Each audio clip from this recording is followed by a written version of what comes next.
brought to you by Good Day Pharmacy.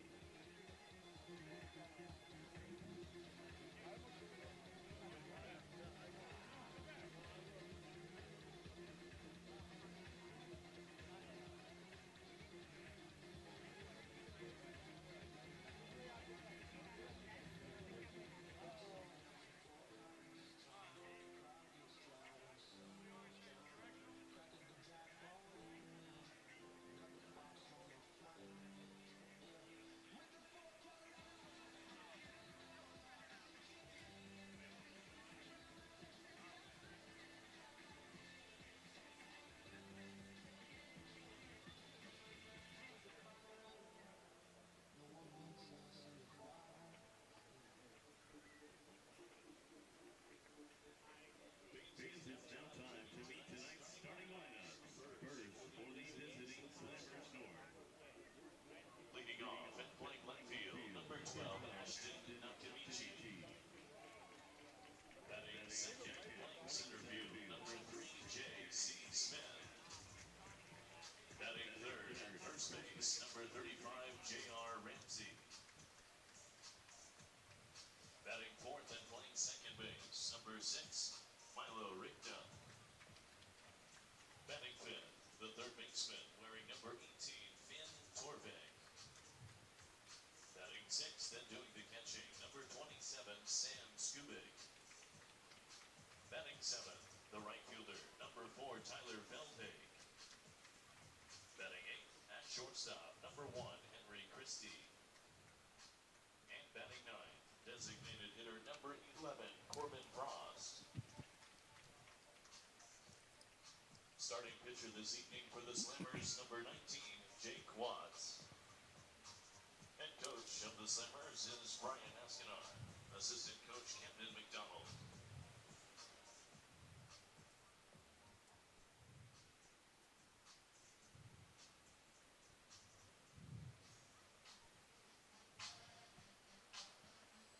And now, let's meet tonight's starting lineup for your Fort Collins Foxes. From Buckeye, Arizona, shortstop, number 6, Ty Acton. Batting second, from Brighton, Colorado, center fielder, number 1, Catcher Gladich. Batting third, from Frederick, Colorado, right fielder, number 42, Dalton Berg. Batting fourth, from Melbourne, Australia, DH number 32, Nick Bertucci. Batting fifth, from Phoenix, Arizona, third baseman number 20, Gavin Short. Batting sixth and doing the catching, from Coeur d'Alene, Idaho, number 33, Avery Cherry. Batting seventh, from Gilbert, Arizona, first baseman number 26, Keenan Harvey. Batting eighth, the left fielder number 43, Luke Sidwell. And batting ninth, the second baseman, all the way from Fort Collins, number 17, Tony Mondragon. Today's starting pitcher for your Foxes, number 29, Joseph Merrick.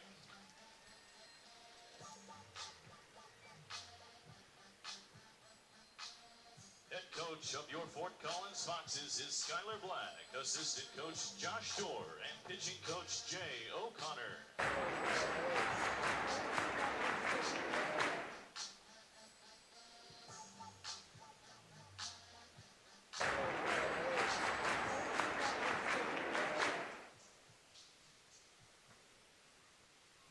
Ladies and gentlemen, at this time we ask that you please rise and remove your hats as we honor America and those who have proudly served our country.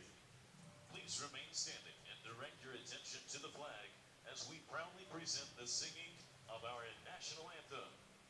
Performing tonight's national anthem, Shyla Banning. Oh, see, can you see by the dawn's early light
Collins Foxes on a Sunday late afternoon, just after 4 o'clock Mountain Time, hosting Slammers North. Slammers, a multi-team program out of the Metro Denver area and points beyond.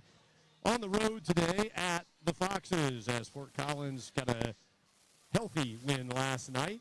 Walk-off 3-run bomb from Keenan Harvey, third 3-run shot of the night for the Foxes, capped off a 14-11 win. Foxes record 22-14 on the summer, playing their 37th game. Pitch one, Joseph Merrick, the righty, delivers strike one inside part of the zone to his catcher, Avery Cherry.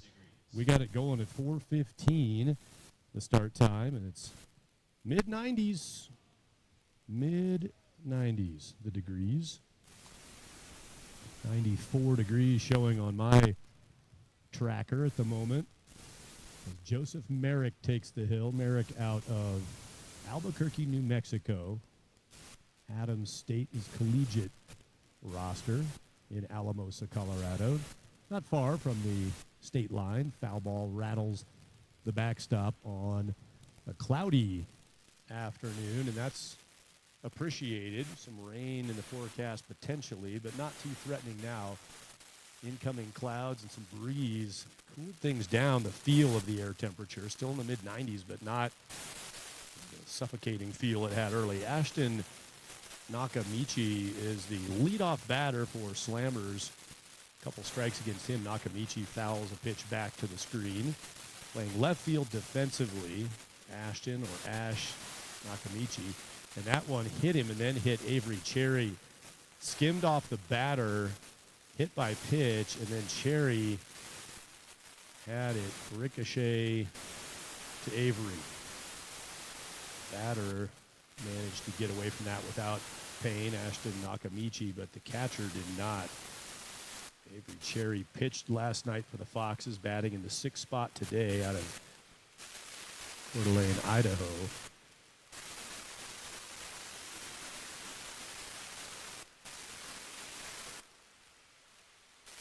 This roster for Slammers North as Cherry buys some time, takes some time. Head coach Skylar Black came out to check in on him. He'll work his way back to home plate. Nakamichi out of Broomfield, Colorado. Most of this roster, I think all of it, listed as 2027s, which means they're high school graduates in the year 2027, which means they're going into their senior year. This is a top talent roster for Slammers North. A lot of Broomfield guys on there. Brady Bradford out of Fossil Ridge High School in Fort Collins plays with this team. Brady injured currently. Brady's going to head to West Point. That's where he's committed to. Cherry's throw over the top of the pitcher won't allow any kind of move up. Nakamichi at first base stays there as that toss went over the top. Avery still working through what I believe might have been the worst pain there is as far as pain categories. And that's not true. It's just it's an old saying. I get it. Many have been through other kinds of bad pain, but maybe the worst one there is for a catcher. J.C. Smith, the batter, center fielder J.C. Smith, another Broomfield Eagle.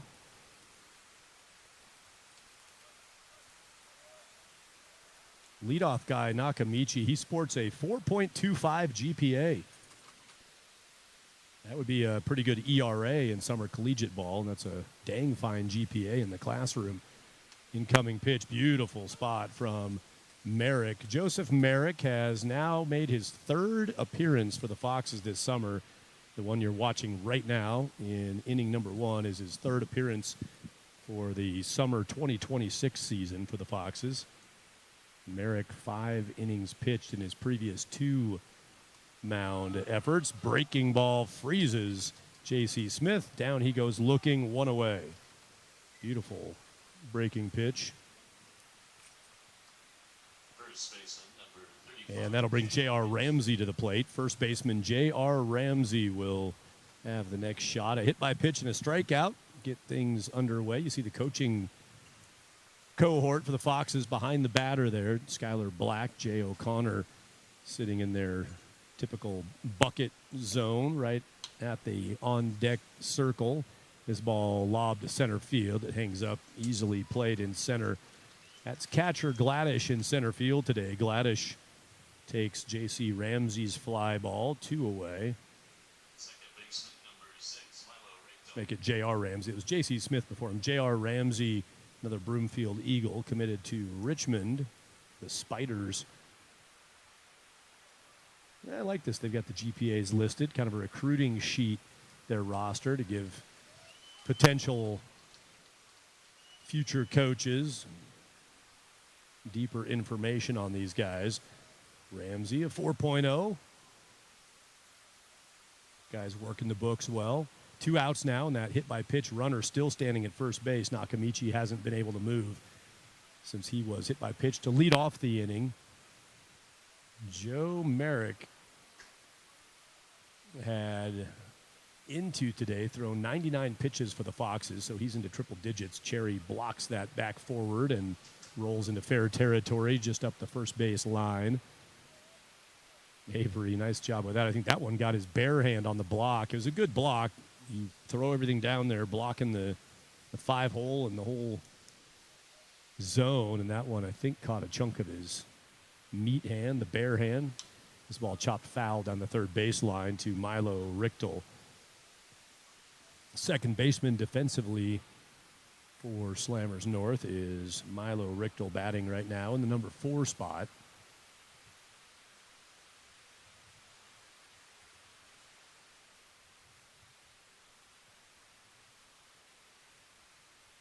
Richtel plays at Dawson School. That's a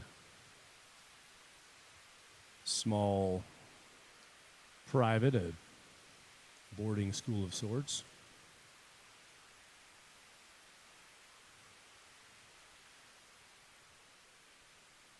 Got a 1-2 pitch. Runner's going to go here. I think, double check that count. It's chopped foul down the first base side.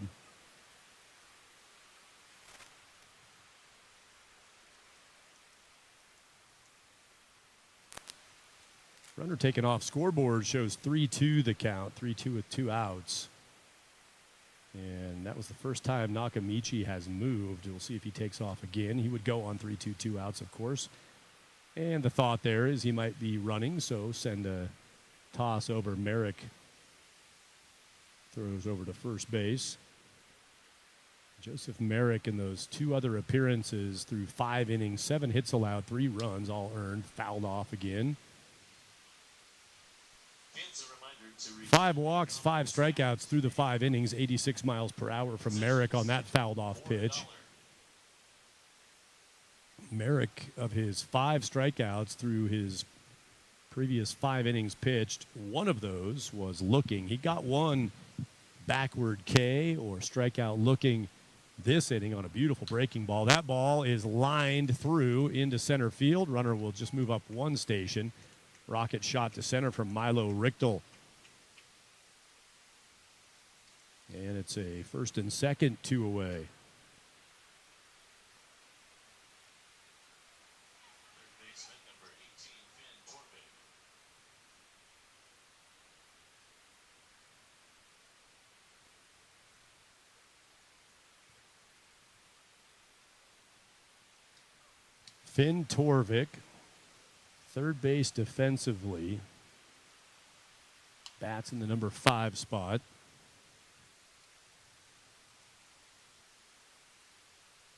Finn, Boulder High School, where he will roll into his senior year. Yeah, the whole roster shows 2027s. So this is an anomaly in the summer collegiate. Not unheard of and by no means unwelcome, but this is a team playing up against collegiate rosters, and they've fared well, Slammers North. Solid competitively against older rosters. 87 miles per hour from Merrick. Missed the zone. 2-0 count.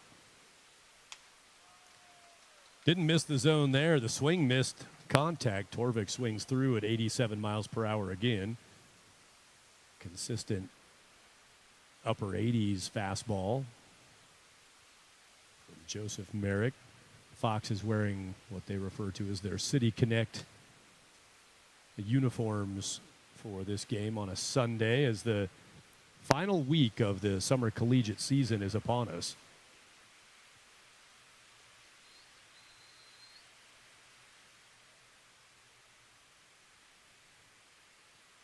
By this time next week, Foxes will be putting the wraps on the 2026 summer. Fouled off over the top, back onto the north field. Look out, little guy over there.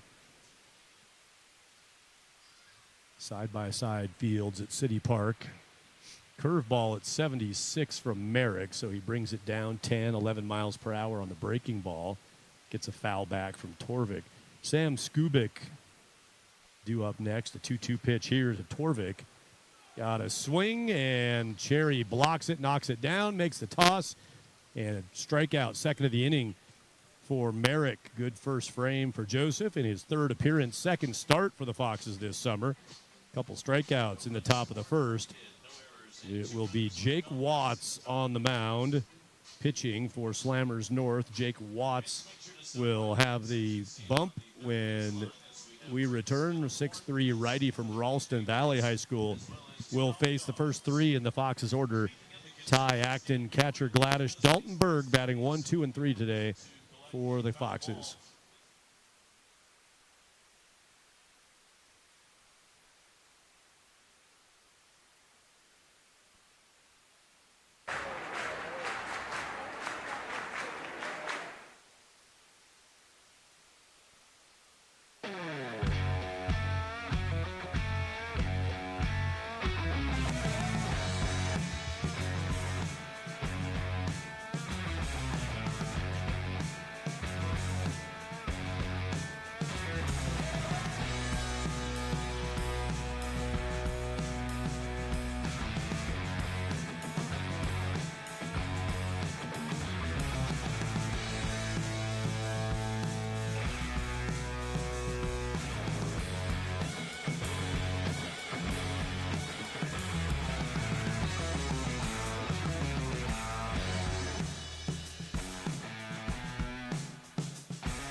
Jake Watts on the hill for Slammers North, checking his communication device on his glove hand. The left arm pitch is being texted in, essentially, to a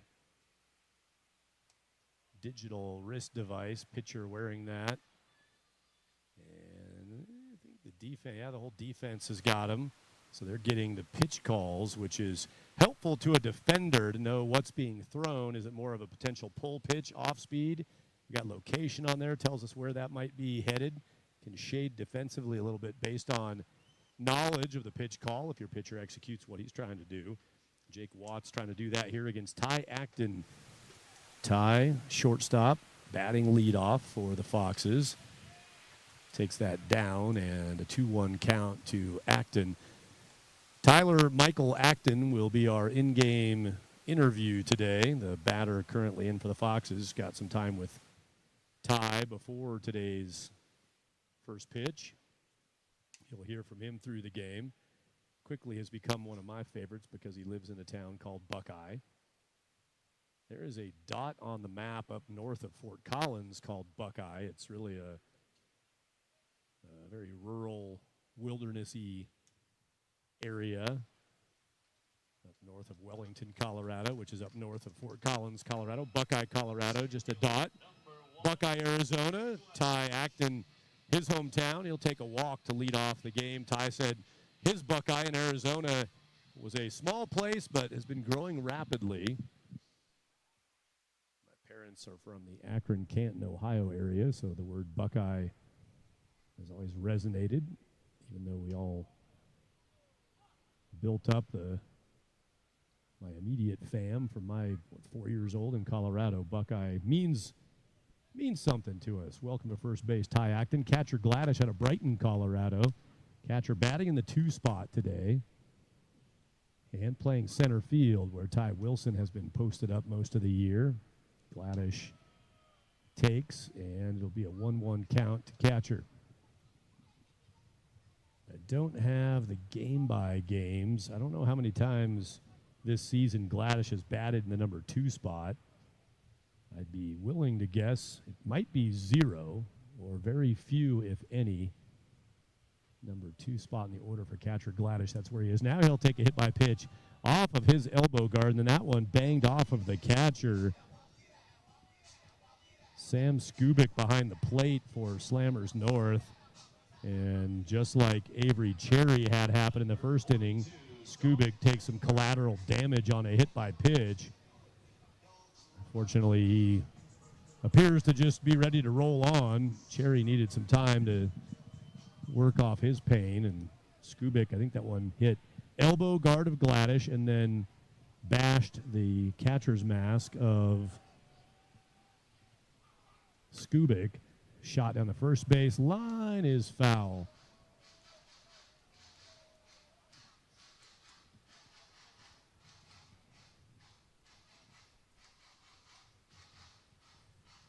Jake Watts steps back up. A 1-strike count to Dalton Berg, number 3 spot. Berg hit a 3-run bomb in the first inning last night. Started off the scoring, which ended up being 25 runs total, 14-11. The final score. The first 3 for the Foxes came from this guy. Will he get one here? Going to send the runner. Here's the throw from left. Tailing toward first. It'll be wide of the dish. And in comes Ty Acton. RBI single from Dalton Berg, who celebrates at first base. Jake Watts had an 87 on the radar gun himself. And there's a pitch that Dalton Berg turns around, goes the other way with it. Nice work from Dalton Berg, who swatted that to left field. First run of the game goes to the Foxes. Nick Bertucci now batting.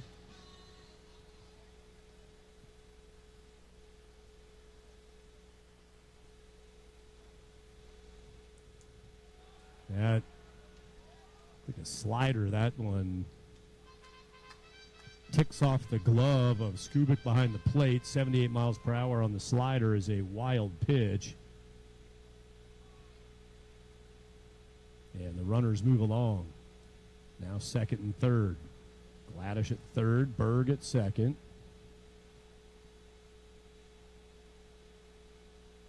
Nick Bertucci in the box, 1-0 pitch. Just missed. Pretty good location, just off the plate.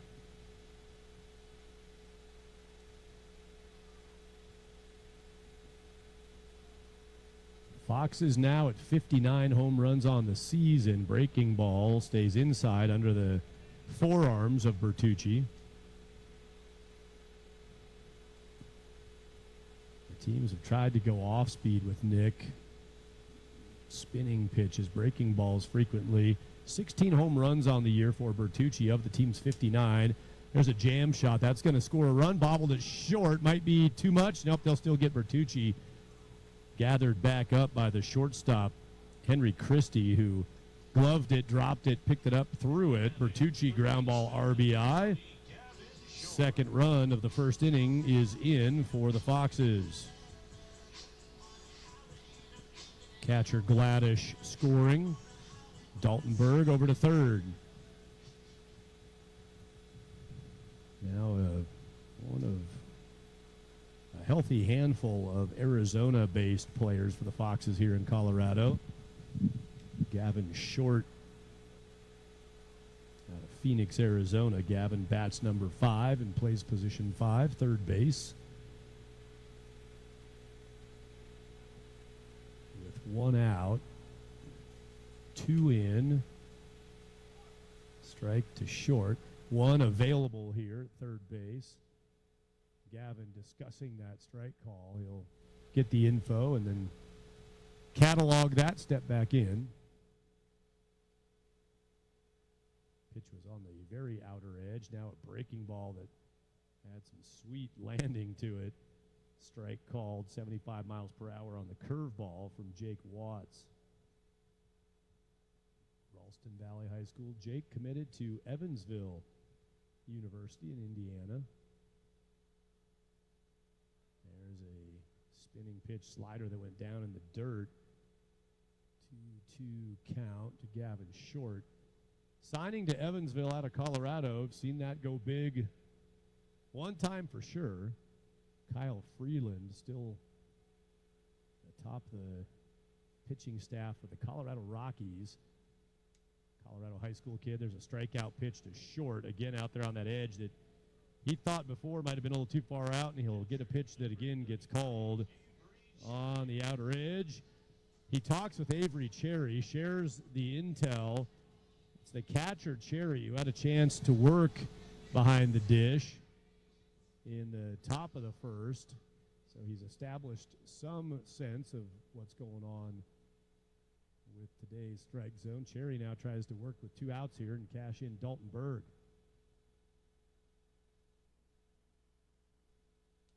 Breaking ball that was floating up and in. Kyle Freeland attended Evansville as a baseball player and then ended up with the Colorado Rockies back in his home state and has made a fine MLB career for himself. Cherry swings, misses, 1-1 count.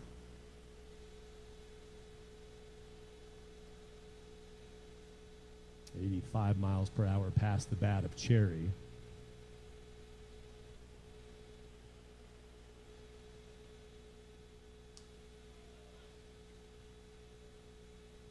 No offer.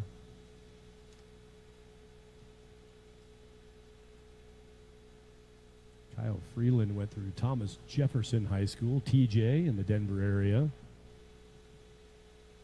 Jake Watts is finding his way to Evansville via Ralston Valley. The Mustangs, the Arvada, Colorado area. Spinning pitch, pretty good. That didn't miss by much. Jake Watts staggers around for a moment on the mound, thinking he executed that exactly how he wanted to. Cherry now has a 3-1 count. Avery steps into the pitch, and he won't have to do anything with that. He's going to get a courtesy runner here after he takes first on his walk. Second walk plus 1 hit by pitch in the inning for Jake Watts. And here's Keenan Harvey. Last time he swung a bat in a game, he hit a 3-run bomb. Ended last night's game. Dalton Berg is standing down at third base. There's time called, and it is Ty Wilson running. Ty not in the starting lineup today, so number 4, Ty Wilson, will courtesy run for the catcher, Avery Cherry. Jake Watts trying to work quickly, being slowed down. Let the batter Harvey set. He doesn't want to let Keenan Harvey set. He faced the guy who hit a 3-run bomb last night to end the night. Can't hit that pitch, ball 1. Mason Boscia behind the plate umpire tonight. I've known Mason since he was just getting started with umpiring as a young guy. Been around for a little while now doing it, working these collegiate games. Mason Boscia behind the plate. This ball is lofted behind second base. Triangle of defenders called by the shortstop and caught at short by Henry Christie. Pop out to short for the 3rd out.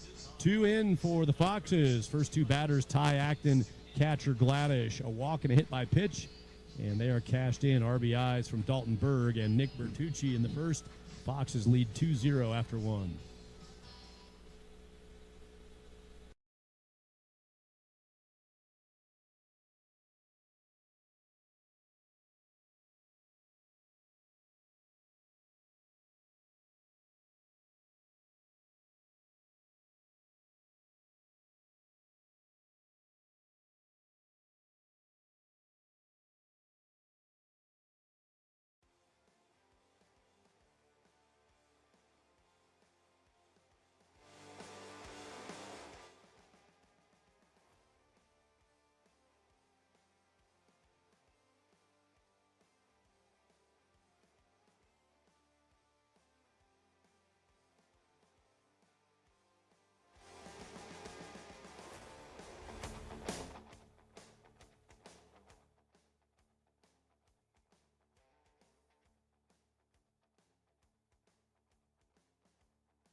second inning of a scheduled 9-inning ball game from Fort Collins. Joseph Merrick returns to the hill after a scoreless first inning thrown. It'll hit down and away, strike one. That's a beautiful spot. If you can hit that, they're not going to hit you much.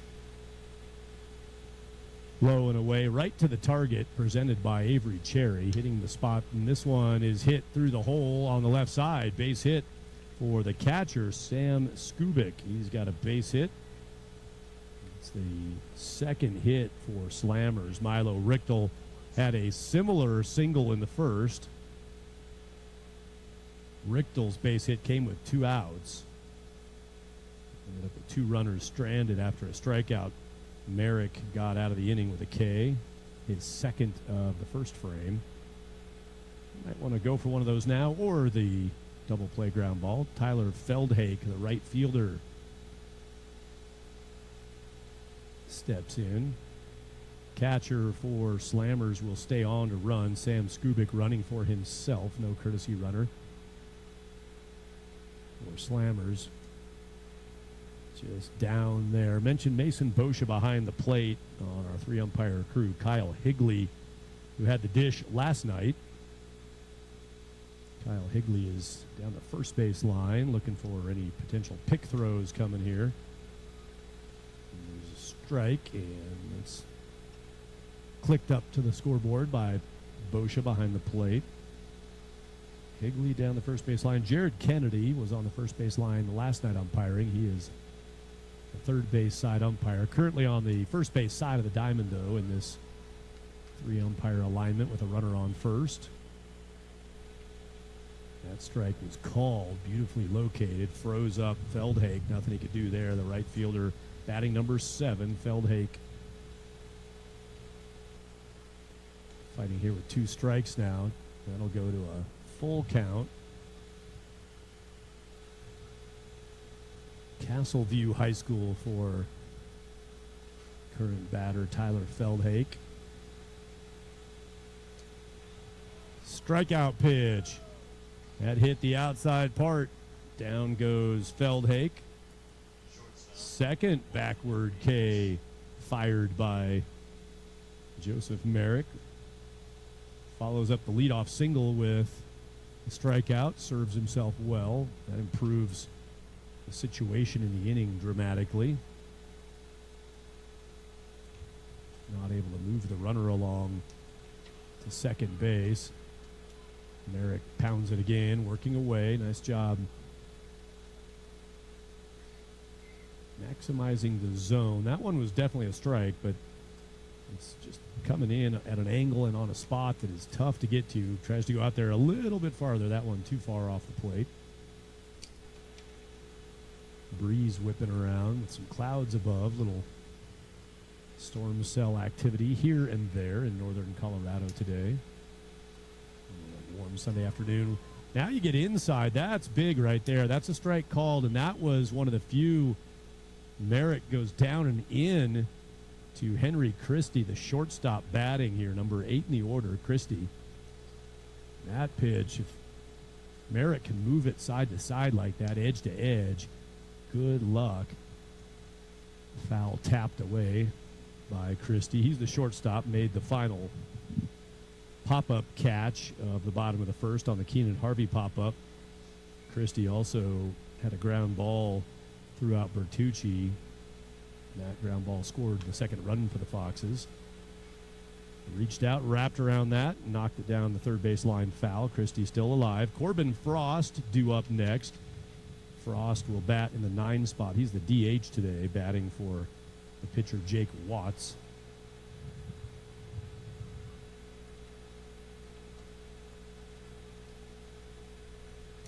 2-2 goes the count. The Slammers North team, a very capable assistant today, Sam Goodrum, played ball with Brady Bradford, who plays for Slammers, is not playing today due to injury, but fouled back. Will stay at a 2-2 count. Sam down chatting with some of the guys. They are playing a kind of a travel ball tournament schedule also against their peers. This is a 2027's incoming high school seniors roster. Pretty good experience here to play against current collegiate players and quality arms. I imagine this will pay off in the spring high school season, playing for their schools for the final time in their senior years, and also heading on into collegiate careers for many of them. Line shot towards short. That'll get through. Runner is on the move. Won't be able to go an extra bag. It'll be second base attained by Sam Skubik. He was running on the pitch. Henry Christie fires that through at shortstop. Diving was Acton. Nice at-bat by Henry Christie. Shortstop was not covering on that. The runner was moving. It was the second baseman for the Foxes, Tony Mondragon, who had the cover. So it wasn't a hit and run that caused the shortstop to vacate.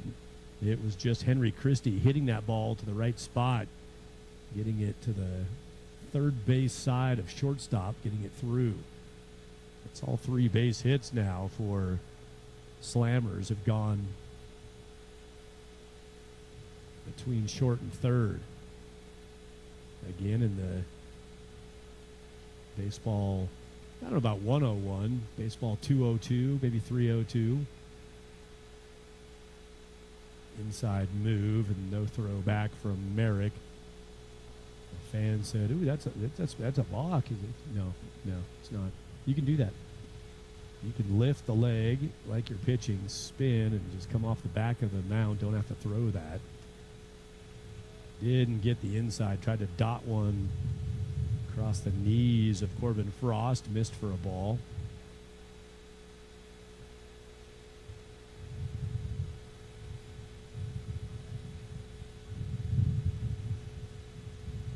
Decent breeze blowing now. It's blowing out to left field.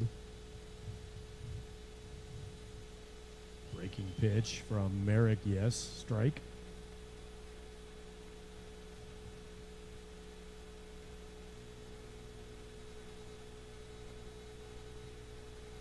Corbin Frost also plays at Broomfield High. He'll chop this towards second base. That'll be first baseman Harvey. Good cover from the pitcher Merrick, and the Foxes execute the 3-1 first base defender to pitcher flip play at the bag. Runners move along. Well played by Keenan Harvey. Harvey didn't hesitate. That ball had a lot of chop on it. If that ball ends up going to Tony Mondragon, the second baseman, you're not getting anybody out.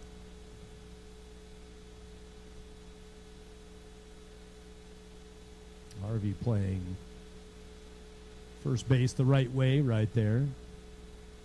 Gets the Foxes to 2 outs defensively, trying to hold Slammers off the board in the second. 2 outs, 2 on.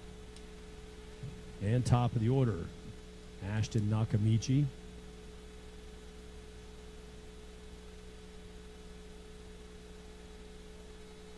He with his 4.25 GPA, like we all had, right? Looking at the roster, by the way, that does lead the team in GPA for the record. Ashton Nakamichi, kudos there. Congratulations on that work. Milo Richtel's a 4.2 guy, and Brady Bradford at Fossil Ridge, a 4.17 GPA dude. Brady's the guy who will be heading to West Point, sporting the academics and the athletics. Commitments for these incoming high school seniors to Richmond, Santa Clara, Evansville, and West Point.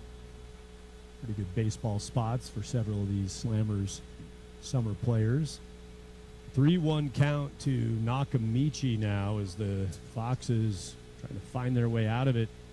Getting right up toward 50 pitches now for Merrick. And he's going to have to throw some additional deliveries in the top of 2, walking Nakamichi. That'll load the bases with 2 outs.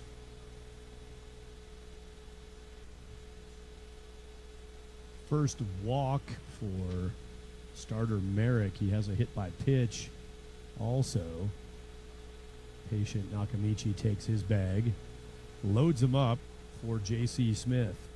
JC struck out his first time looking on a good breaking ball that got him in the first inning. He bats again in the second. So the leadoff guy and the number 2 guy have both been to the plate twice. Slammers, they've not scored yet, but they sent 5 to the plate in the first inning. This is their 6th batter to come up here in the second. So they're getting through the order, sending solid traffic, but have not cracked the scoreboard yet. Stranded 2 in the first. Foxes trying to leave them loaded here and make it 5 left on base through 2 innings. Merrick's got to get it going right now.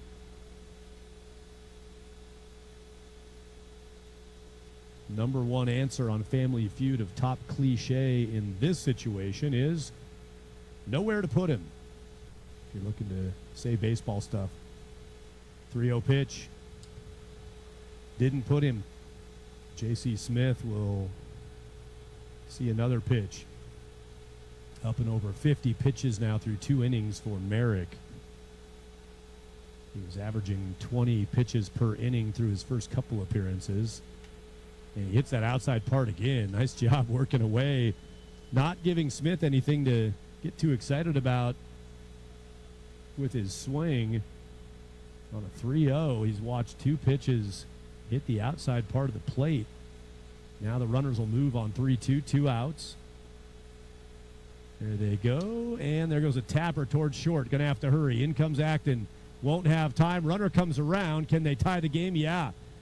Aggressive base running. That was Henry Christie, who just kept going. It was bobbled by Acton. It'll be a base hit on the front side of that, and then an error that lets the second run come home on the drop ball bobbled by the shortstop Acton.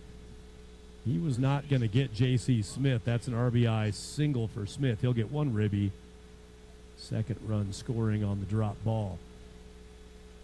And that puts the score even at 2s. That's a shoe shot. J.R. Ramsey hit by pitch. Reload the bases. Here comes Jay O'Connor for the Foxes.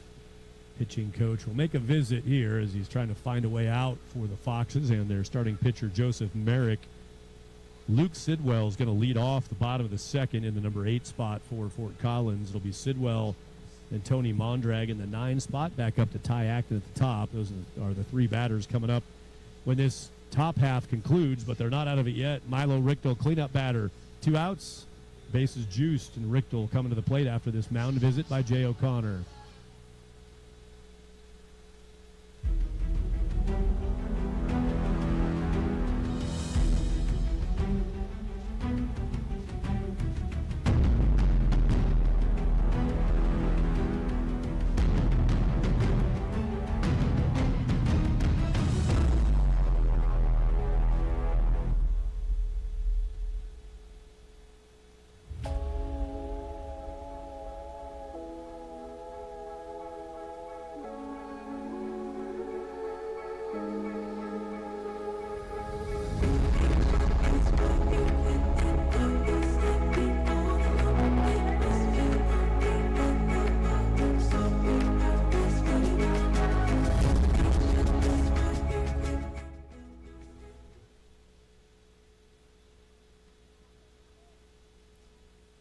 Unplanned meeting concluded, and a new count begins to Milo Richtel, cleanup batter. Takes ball 1 wide. Well, been there, right? Just working your work day, and all of a sudden a meeting's called that you weren't expecting because you thought you'd be out of the inning. Joseph Merrick's boss, Jay O'Connor, summoned the group. See if they can get out of here. Leave the score tied. That one was in tight and did not clip Milo Richtel. It was in question. Hit by pitch would be an RBI. Didn't hit him there. 2-0 count. Now wide for 3-0, and Merrick having a hard time finding the zone. He went 3-0 on J.C. Smith, worked back to 3-2, and with the runners going, that helped Henry Christie get around. He was moving on that tapper on the infield and just kept going. There's a strike finding the zone. Went to 3-0 here against Richtel, and now Merrick trying to claw his way back. Got it to 3-1. Got it to 3-2 with a swing and a miss.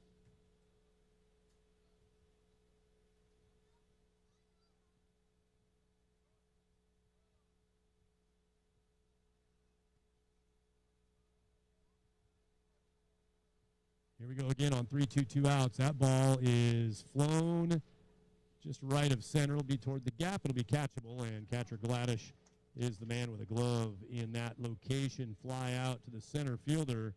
2 runs, scores tied. Skubik scored after his leadoff single. Henry Christie singled and scored. RBI in the inning from J.C. Smith. 2-2, bottom of the second, and it's 8-9 and 1 for the Foxes. Sidwell, Mondragon, and Acton.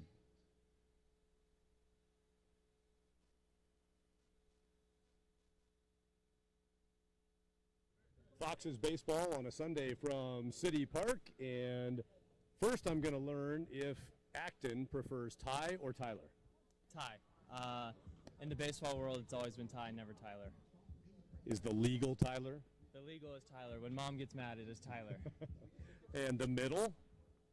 Michael. Michael? Yeah.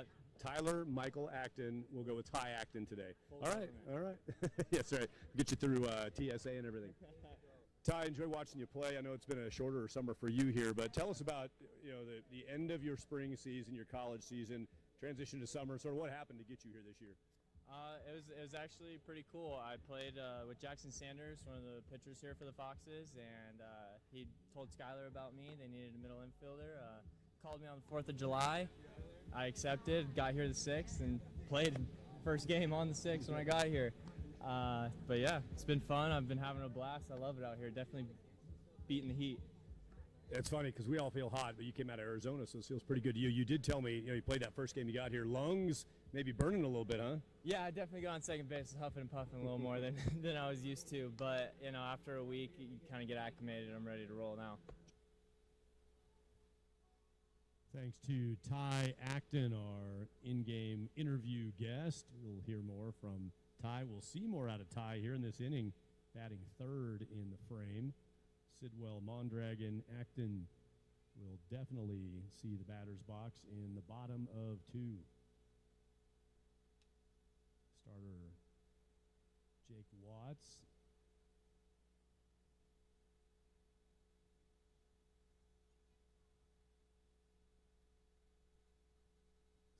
Year-old right-handed pitcher who was hitting upper 80s, saw 87, 89, says Sam Goodrum, master of the pocket radar, and square dancing too. I made that up. I don't know if Sam square dances.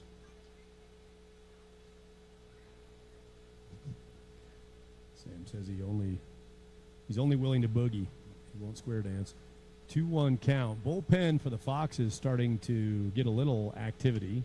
No bullpen action for Slammers North.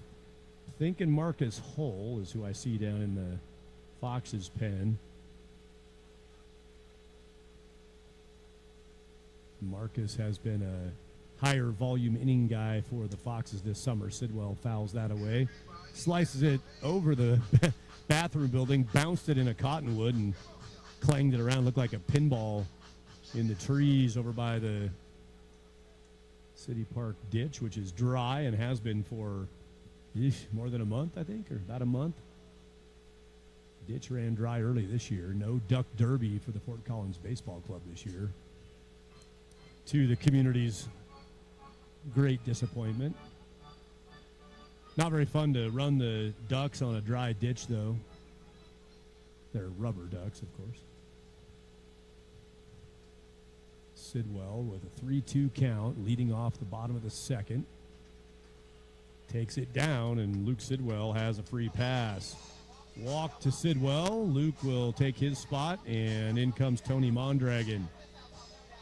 Now batting, second baseman number 17, Tony Mondragon. For pitcher Jake Watts, that's the third walk he has allowed, plus one hit by pitch. Watts having a tough time getting in the zone. He's thrown 33 pitches. 20 of those have been balls. 13 strikes and 20 balls. And he left that one up above the zone. Again, I don't know that Jake is loving the zone interpretation. He's had multiple stepaways and gatherings of his own thoughts. There he got the zone for a 1-1 count to Tony Mondragon. Tony, a Poudre High School grad this year, Fort Collins, Colorado. Tony.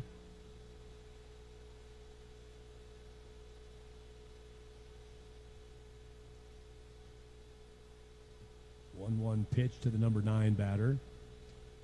1-2 count after that swing and miss. Sidwell bounced out on the secondary lead, but did not really fake a steal, just active on the pitch.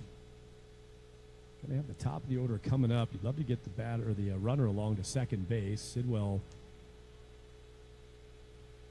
was in the mind also of Jake Watts, who thought it might be a time when Luke would take off. Jake sends a throw over.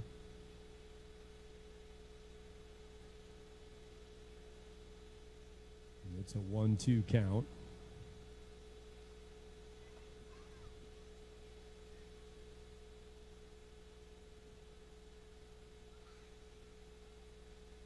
Time was called right as Watts started into his delivery after a long pause.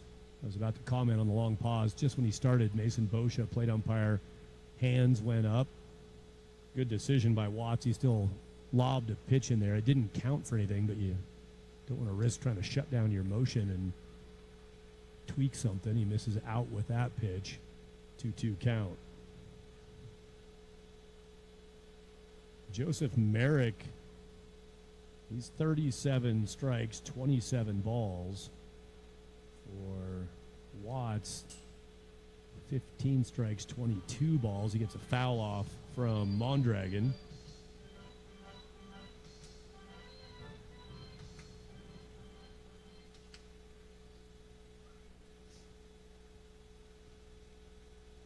Last night was country night at the Foxes game. Everybody got their fill of twang on the sound system. Breaking pitch hangs up and in to Mondragon, who tilts away from that. Count gets to full. $2 hot dog day today at the park. You got time if you're within about an hour and a half, 2 hours, maybe 3, depending on the pace of game of Fort Collins. Come and get a $2 hot dog. And they are health code approved. Mondragon swings in. That's a strikeout. Jake Watts, just like Joseph Merrick, who gave up a leadoff single in the second. He K'd the next guy, setting himself up for a better frame, but then Slammer still generated 2. And Mondragon is a strikeout for the first out after the Sidwell walk. Improves the inning odds for Slammers North getting out of here with a tie score of 2-2. Top of the order, Acton. Big swing for Ty Acton. You heard the first portion of Ty's interview before this bottom of the second started. You'll get more from Ty, who requests timeout.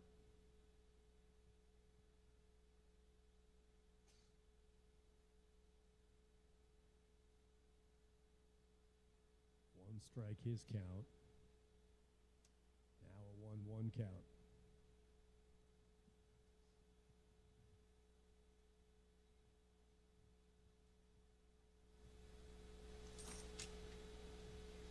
Get a mound visit here. Might have seen something I want to discuss with the pitcher, Jake Watts. Bryant Asnikar and Camden McDonald are the coaches for Slammers North. Thanks to the visiting coaches and to our Foxes 2026 summer season coaches, Skylar Black, Jay O'Connor on duty today.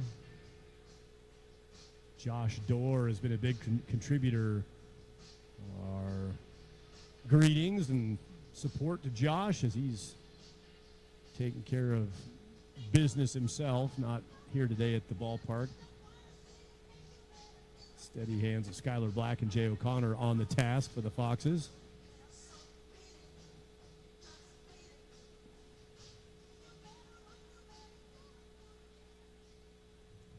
I just watched the Michael Jackson movie.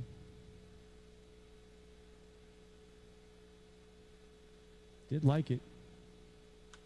That's my review. Fouled off over by the Walrus ice cream mobile.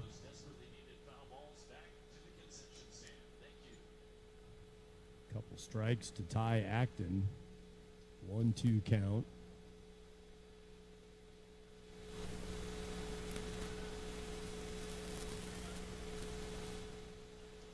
Way out of the zone. It's 2-2.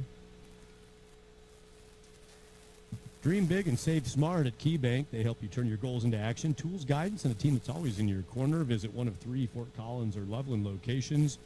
Dream big and save smart with KeyBank, exclusive sponsor of Fox's game streams. 2-2 pitch. Runs the count full, missing up.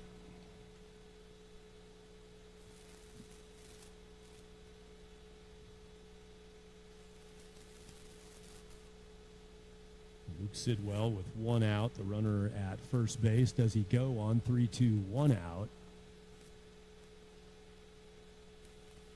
He will take off, swing and a miss. Can they strike out, throw out? Nope, that will get Sidwell to second base. It's a swinging strikeout for Ty Acton. Second strikeout of the inning for the pitcher Jake Watts. Sidwell in motion. He will pick up the base. Stolen bag, and talked about it last night. Skylar Black, manager for the Foxes, said his goal, he had 2 offensive goals left for the final week for the Foxes. He wants a 60 home run season. They hit 5 last night, got to 59. And he also wants stolen bases up to 150. Sidwell just got one. Breaking pitch to Gladish is above the zone for a ball. Steal by Luke Sidwell, 137 stolen bases now for the Foxes. They need 13 more to hit their coach's goal.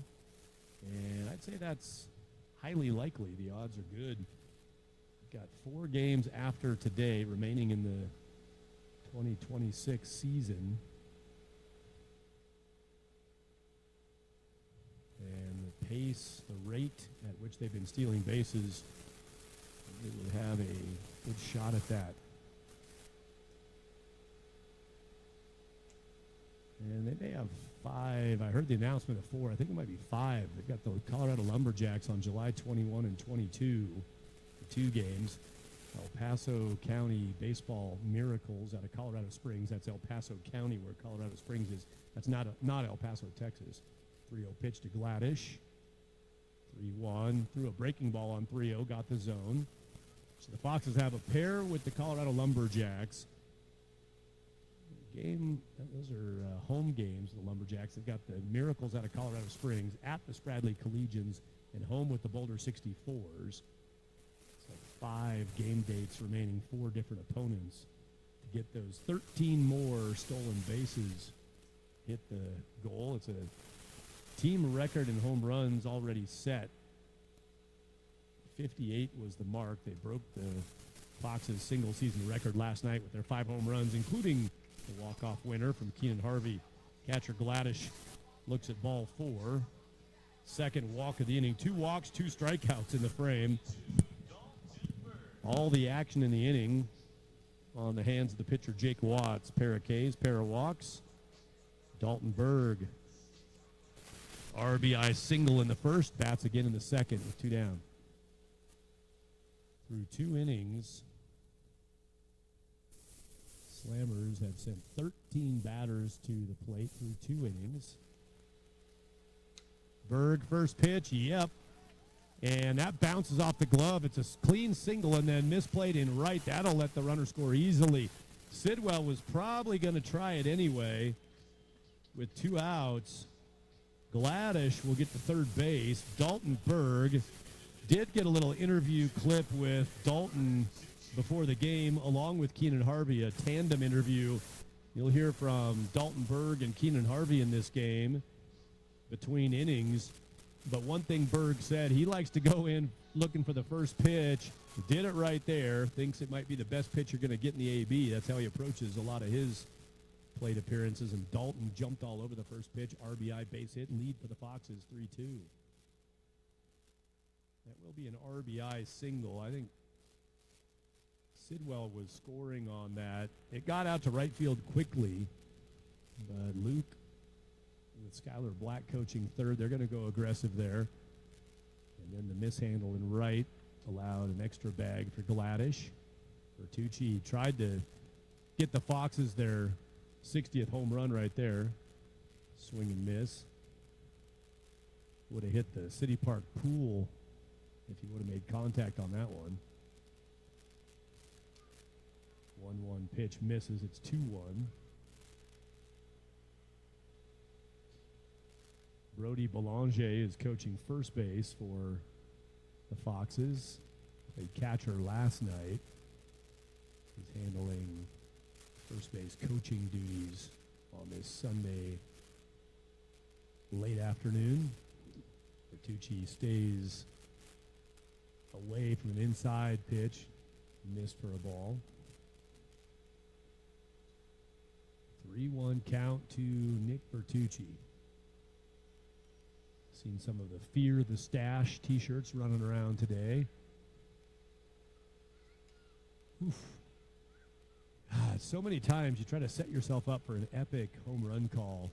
Just got the Fear the Stash in. He takes the home run cut, misses it. He hits that out. I'm set up for all kinds of options to say cool stuff. But no.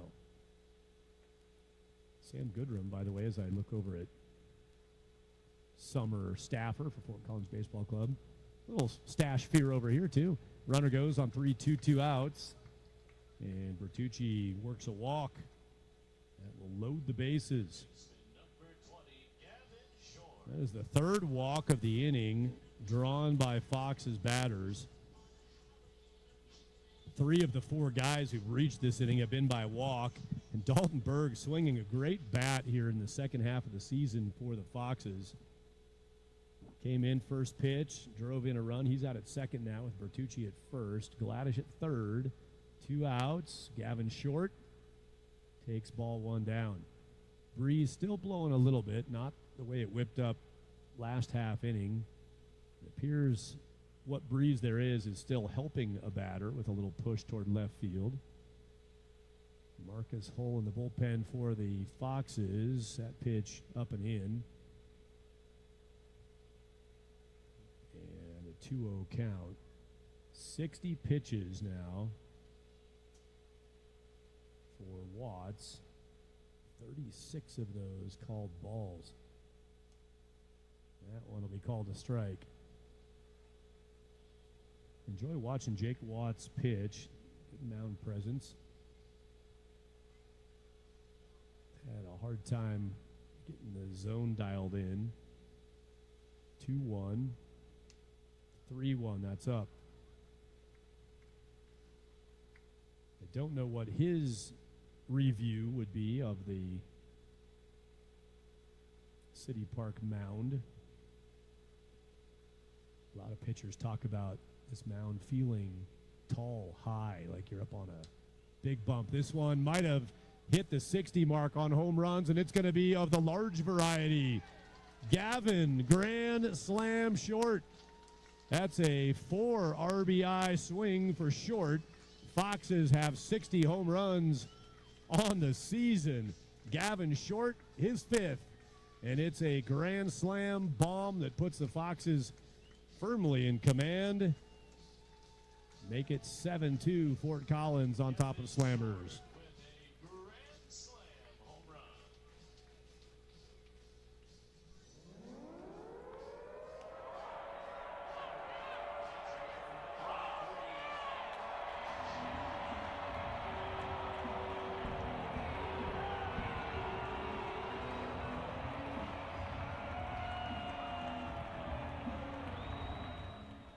Just talked about the trade winds blowing out to left, and that's the stream that Gavin Short rode.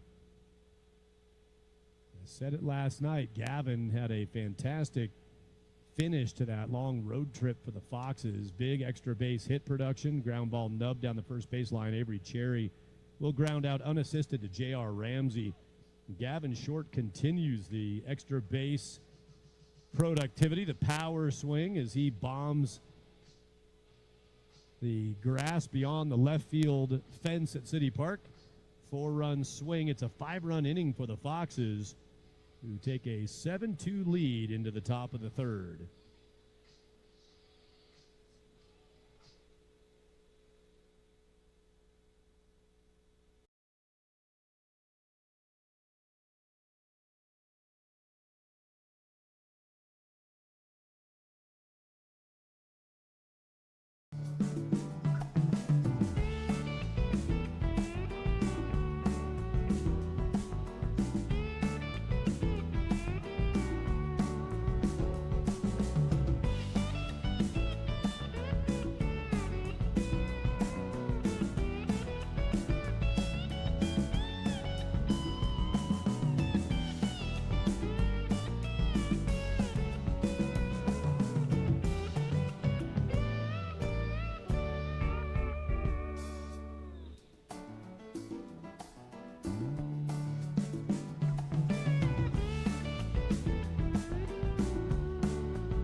Joseph Merrick back out for the top of the third, and he'll fire foul off strike one to Finn Torvik. Number 5 batter leads off the third inning for Slammers North. Finn struck out to end the first inning. He leads off the third now with his team down by 5. Shoots the ball towards second. Reach down, backhand pickup by Tony Mondragon. One away. Mondragon successfully gloves that for an out. Not an easy ball. That one was skimming, hugging the ground. Mondragon smooth couple steps to his backhand side and got low on that. Often a problem on that ball is you don't get low enough when you're moving like that. Did a good job of getting down into the legs, made the play, 1 out. Sam Skubik singled his first time up. That led off the second inning. That was the 2-run frame for Slammers. Skubik singled and scored in the second. Scored on the J.C. Smith infield single. Henry Christie came in behind him. That's the 2 runs on the board for Slammers. This one to right's got some teeth on it. Back toward the track. It's going to pull up short of the track. And Dalton Berg ran a circuit out there, got to it. Berg makes the catch right in front of the track in right field. Ball looked pretty good off the bat. Credit to Dalton Berg. He turned and ran, which I think to the eye of the fan and to me made it even more distressing, looking like that ball was traveling. But Berg did a great job. You want to get back to a spot as fast as you can. Don't try to time that ball and catch it as you're moving to the track. He turned and busted it, then refound that ball, made the catch. That's a good defensive play. 2 outs. Tyler Feldhake takes a pitch inside.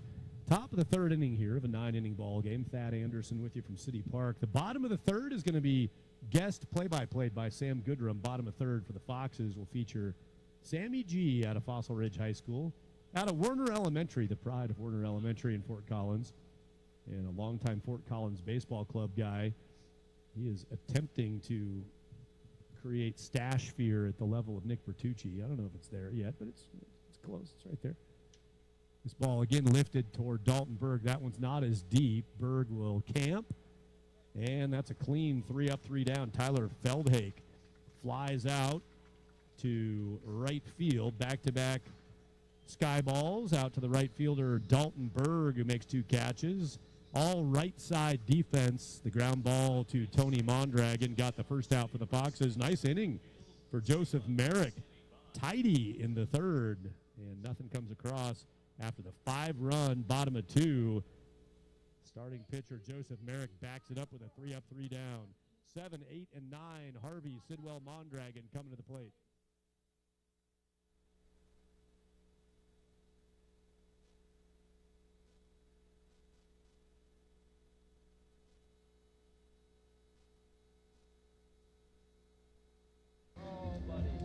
Keenan Harvey, what the heck? That's the internet. Can I say what the heck? No, I'm not even going to say it. Keenan, talk about your bomb last night. Honestly, it was a good pitch to hit it out. I honestly didn't know if it was like gonna go out for sure. It's like 90% sure. Then I looked at the left fielder, he wasn't moving, so I was like, all right, that's a homer. Hey, Dalton, get back over here. That was the third of 3 3-run bombs last night. 3 3-run bombs last night. You guys are 1 home run away from 60 for the season. You set a record, like a single season record for Foxes. So Dalton, you hit a 3-run jack in the first, got it going. Tell us about your bomb. Yeah, I mean, first pitch of the at-bat, I always looking, I think it's probably the best pitch to hit a lot of the time. So I was just looking heater, left it up in the zone, and I just happened to, pull it over the right field fence. I just asked you if you knew the first baseman last night. You didn't, but you guys were out there like signing each other's yearbooks and getting tattoos together. What was going on with that? Yeah, I mean, sometimes, baseball just, it brings together people, and I think that was just an example of it. I mean, I have never met the guy, and we were just over there chopping it up about, score and my home run earlier in the game and how his pitcher was doing, how our pitcher was doing, stuff like that. So, baseball just brings those relationships, forward. That's kind of what I was looking for with that question, because I wanted to hear about that. So, Keenan, when you play first base, do you kind of get in guys' ears a little bit? Make sure you hear the second part 2 of that interview. It was an impromptu. I was walking out of the dugout and saw Keenan Harvey sitting there before the game, wanted to talk to him about his 3-run shot. And then Dalton Berg was nearby, and it turned pretty fun. And you got to hear the rest of that interview. They had a little bit of fun on the backside of that about the other 3-run bomb last night. Pitching change here in the bottom of the third. Blake Mestis is now on the mound. Blake Mestis takes over for Jake Watts, who worked a couple innings. Heavy pitch count for Jake Watts in his start. Throws it well. I like how Jake looks on the mound. He got roughed up for 7 runs, including the grand slam from Gavin Short. Third inning sees Blake Mestis take over. Mestis fires. Harvey fouls it off. 2 strikes to Harvey. I will humbly guide you through the rest of Harvey's at-bat, and then our fantasy announcer, our guest play-by-play guy, I think it's Sam Goodrum's Make-A-Wish Foundation wish to get himself on the play-by-play. Harvey turns and fouls that one. The crowd goes, oh! That one dribbled on the basketball court. That landed on the basketball court. Foul down the third base side. Buzz picking up around the bleachers here. I don't know if it's the $2 hot dogs or what, but you can feel the energy picking up. Kieran Lawing and Luke DeWitt striding around out here, checking out the scene as they're outside the dugout. We got a runner. Got a couple loose ones here, Coach. Get him back in the cage over there. 1-2 pitch. Good start for Mestis. Harvey reaches and pounds that to center deep and bounces at the base of the fence. Keenan Harvey leads it off with a double for the Foxes, setting him up, and in will come Luke Sidwell. Hey, what's up, y'all? My name is Keenan Harvey. I'm Avery Cherry. And you're watching Foxes Baseball from City Park. There are the boys. And now with Luke Sidwell stepping in, is this the debut, Sam? Will this be the play-by-play debut? It's the what do you call that? The debut by debut, play by debut. I don't know. Sam Goodrum has you with Luke Sidwell facing Blake Mestis. Good evening, everybody. Pitch number 1 is a ball off the left side of the plate. We have Luke Sidwell up to bat. Walked his first time up. Keenan on second base. The pitch. Another ball inside, bringing it to a 2-0 count. Keenan Harvey with a great swing on the 1-2 pitch. Looked like some sort of off speed. Stayed through it. Drove it off the fence. That's how you do it, Keenan Harvey. Luke Sidwell on the 2-0 pitch. Swing and miss for strike 1.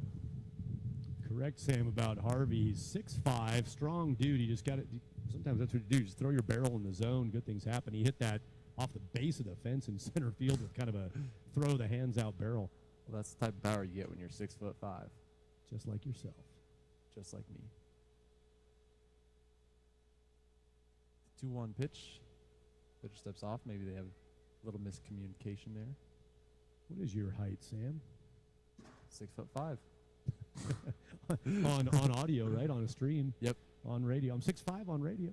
I'm 6'5" in this chair. Luke Sidwell. The 2-1 pitch. The ball. Keenan taking off for third. And he's in there. Must have missed the tag. Third baseman must have missed the tag because it looked like Keenan was almost dead to rights. The third baseman, Ben Torvik. Must have missed the tag somewhere on Keenan Harvey's 6'5" legs. The 3-1 pitch. The ball's lifted out into right field. Might be deep enough. Keenan tagging from third. The throw in from right. And he's well in there standing up. That's an RBI from Luke Sidwell, bringing the score to 8-2 Foxes. Now batting, second baseman number 17, Tony Mondragon. Now we have Tony Mondragon out of Pooter High School. I remember playing against Tony Mondragon, committed to Adams State, second baseman. Knocks it down well defensively. Let's see if he can help himself offensively here. It's a ground ball up the middle. Pitcher reaches for it, misses it. Shortstop. That's an out at first. Tony Mondragon with the ground ball up the middle. Made shortstop. Henry Christie made the play.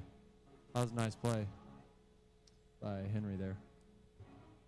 You've seen a lot of great things out of guys named Henry through your life, right? I have. Younger brother, Henry Goodrum. Oh, yeah, that Henry. Yep. That one. Lefty southpaw. Pitching in Florida right now, actually. New leadoff hitter here. Ty Acton.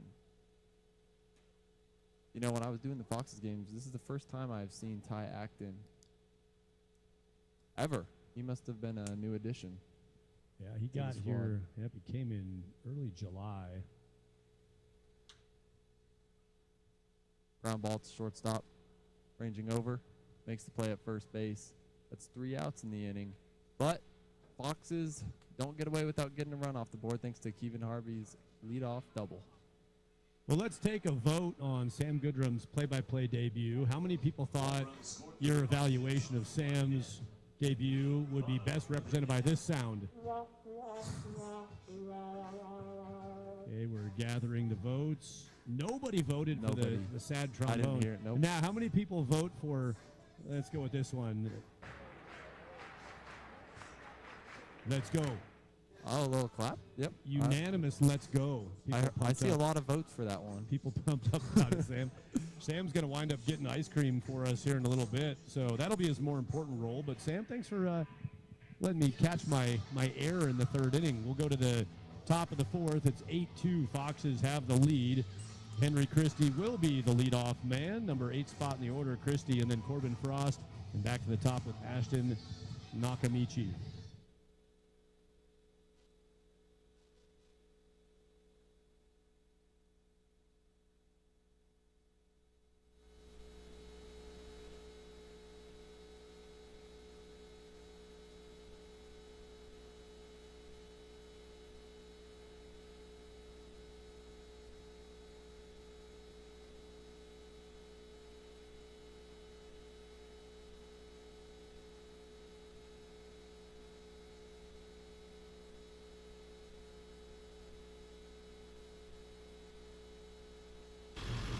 Hey, it's Max Alpha, head coach, manager, governor, executive, chief of Elite Prospects Gold Platinum Elite in my 5-ton pickup truck that I bought at Cartropolis.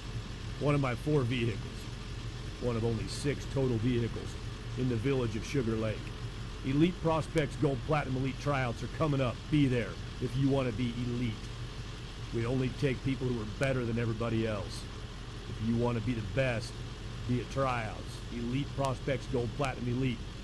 Do not look at our record on Game Changer. We're the elitist. We will cover airfare for anybody across the globe who believes they're better than anybody else. We'll pay for you to be at our tryout. Don't miss it. Elite Prospects Gold Platinum Elite. We're just better than you.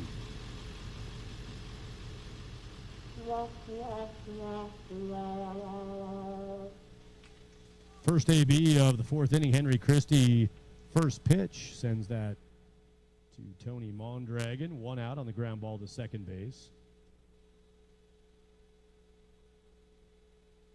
And it's the number 9 batter, Corbin Frost. Frost to bat with Ashton Nakamichi on deck. Top of the order. Will get to the plate this inning. Will he do that with 2 outs or with Corbin Frost aboard the DH? Sees his first pitch. Entering his 4th inning of work, the starter Joseph Merrick.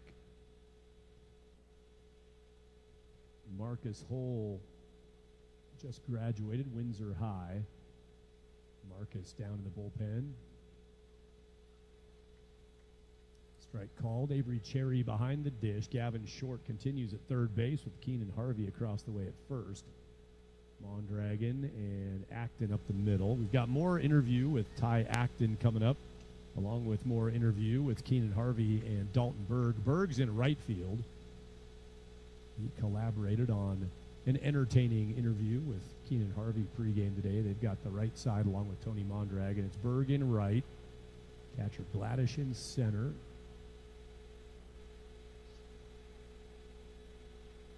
Luke Sidwell is in the left.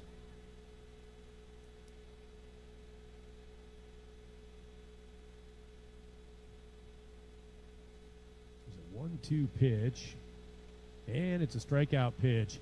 He froze the feet of Corbin Frost. Frost was fooled on that. His bottom half shut down. Frost recognized it was going to hit the strike zone, and that was an all-arms wave at a good pitch from Joseph Merrick.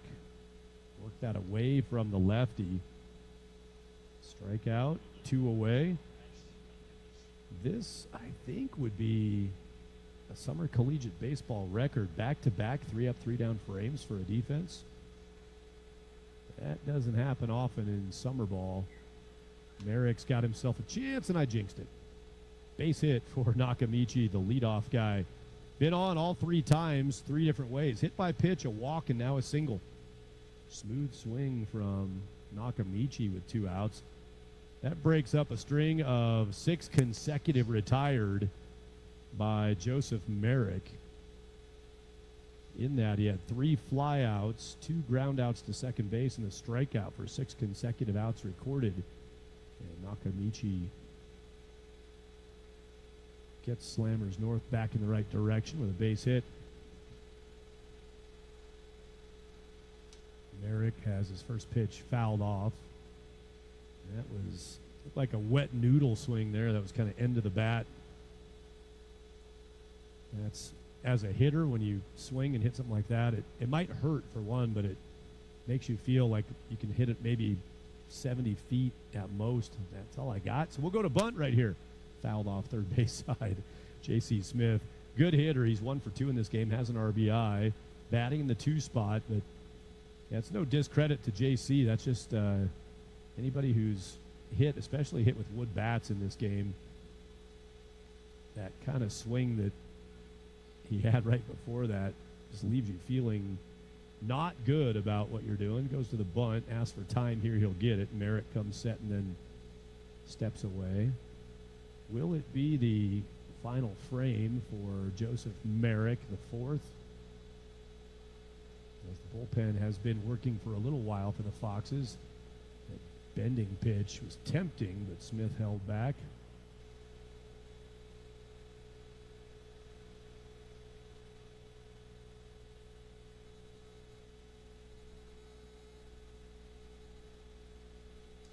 Fouled off. Good pitch. Outer edge. Nice spoil by J.C. Smith. Joseph Merrick, his 2 other appearances for the Foxes. He went 1 inning July 10th against the Hayes Larks and 4 innings against the Dodge City A's 3 days later, both of those in Kansas on the big road trip. There's Marcus Hull out in the pen you just saw on your screen. So a 1 inning appearance and then a 4 inning appearance, and he's working on a 4 inning appearance right here, Merrick, getting late season work with the Foxes. He'll miss wide with that pitch, 2-2. Good outing against Dodge City on July 13th. Went 4 innings, faced 19 batters, 75 pitch outing. He's at 80 right now. Gave up 5 hits through 4 innings. That one, Cherry didn't reach quite far enough, and that'll move Nakamichi to second base. Well, that's a tough one. Cherry would tell you, man, I probably could have gotten to it, but it just went wider than I expected. Wild pitch, pass ball, wild pitch, pass ball. Got wild pitch in the book. I'm not the official scorer, so if you're Avery Cherry's, or I'm sorry, if you're Joseph Merrick's family, and you're like, well, that's a pass ball. I don't know.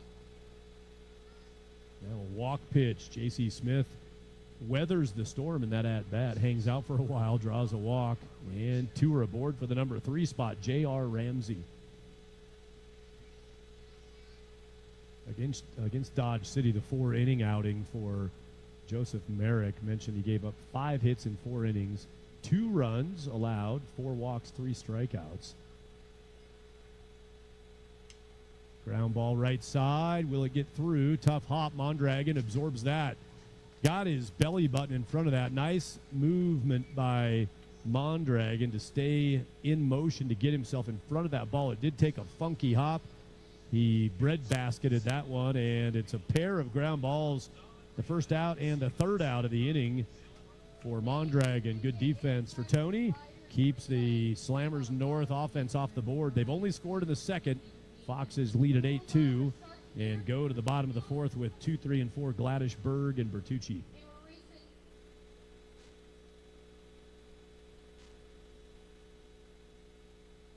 Yeah, I was talking to that same kid the whole night too. He's super cool. I talk to pretty much everybody. Unless they don't want to talk, then I won't say anything. But he's just like, "What's up, dog?"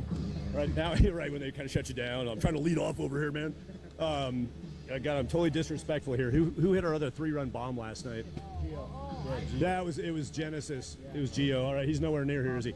All right. So if you were Gio talking about your home run, each of you, like, impersonate Gio, like pimping your home run a little bit. No, honestly, he threw a fastball like up and away, and hit a home run. Honestly, I was still mad though. I had 1 strikeout in the game, so I got to be better, you know. Can you beat that, Dalton? Home run pitch, and home run pitch. Fantastic. All right, so who's going yard between you two guys today? Or are you just going out there to hit some line drives and see what happens? Probably both of us. Yeah, I think, Probably me twice though, and him only once. That's not crazy. I'll take 1 home run. It's never bad to be 1 behind Dalton Berg. That guy's pretty legit. Thanks, guys. Good luck today. Thank you. That was an unplanned, unscripted interview with Keenan Harvey and Dalton Berg before the game. I had gotten my interview with Ty Acton. I was done with that, and Acton was getting ready to play ball. I was walking out of the dugout, saw Keenan Harvey sitting there on the bucket, and knowing he had hit the 3-run walk-off bomb last night that was awesome, thought we'd catch a comment. He was sitting next to Dalton Berg, who hit the first 3-run shot of the night last night for the Foxes. 6 of their 14 runs came on those 2 swings. Genesis Nunez hit the other, the third, or it was the middle one, right? Genesis hit the second of 3 3-run shots last night. 9 of their 14 runs on 3 swings from Berg, and then Nunez, and then Harvey. So I decided to catch up with both of those guys, and as you heard, they had a little fun. Since we couldn't find Genesis, I was looking around, seeing if he's nearby. I see him right now. He's sitting on the bucket right behind Berg on deck. Gio's hanging out there. Genesis not in the starting lineup today. Don't know if we'll see a pinch hit appearance from Gio. Did talk to Ty Wilson as catcher Gladish gets into his AB 2-0 count for catcher against Blake Mestis, second inning of work for Blake. Ty Wilson, Canadian, from London, Ontario, Canada. Ty said he's going to the reservoir tomorrow. Wants to get up there another time or two before the summer's over. They got about a week left. He's talking to Brody Belanger. He was with Ty Wilson. Also, he was with Ty Acton, who I interviewed. We'll hear more of Acton here in a little bit. Belanger, I asked Brody, said, is it okay? Are you his agent? Can I get an interview with Acton? And Brody Belanger said he wanted $10 from me for access to Ty Acton. But Brody's got to drive his truck back to Louisiana 20 hours when this season's over in Fort Collins. He said it takes him $120 to fill his tank every time he does that. So the $10 wasn't going to go very far. Catcher Gladish will draw a walk to lead off the fourth. Free pass to Gladish. Here's Dalton Berg.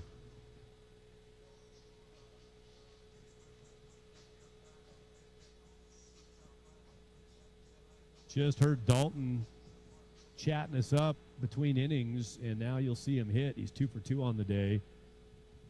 Has a pair of RBI and 1 run scored. And he will take that down in.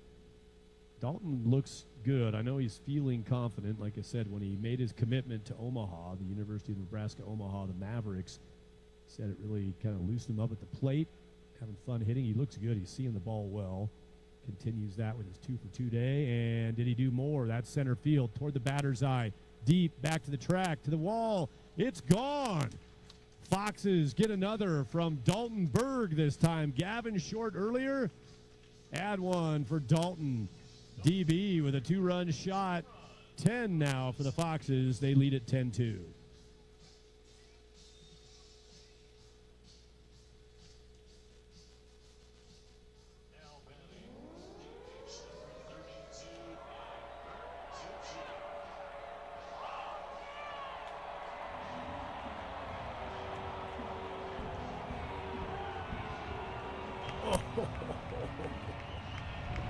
That ball is yard.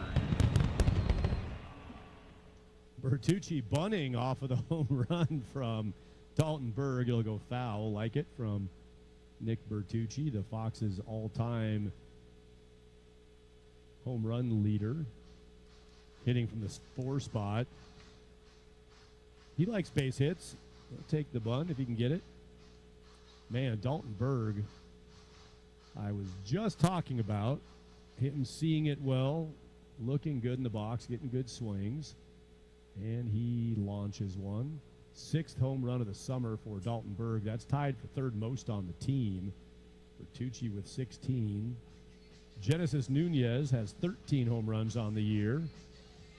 Catcher Gladish and now Dalton Berg, each with 6 home runs. Gavin Short now with 5 after hitting his grand slam in the 2nd inning. So 2 guys with 4. There's a strikeout pitch. Good pitch from Blake Mestis, bouncing back from the home run. Yielded. He gets a backward K of Bertucci. 1 out. Here's Gavin Short. Short has 4 RBI on 1 swing. Dalton Berg has 4 RBI on 3 swings. RBI single in the 1st, RBI single in the 2nd. 2-run bomb here in the 4th. Fox is now at 61 home runs on the season. So yesterday before the game, I interviewed Skylar Black, the head coach for the Foxes this summer. Done a great job, by the way. Skylar, enjoyable. Guys enjoy him.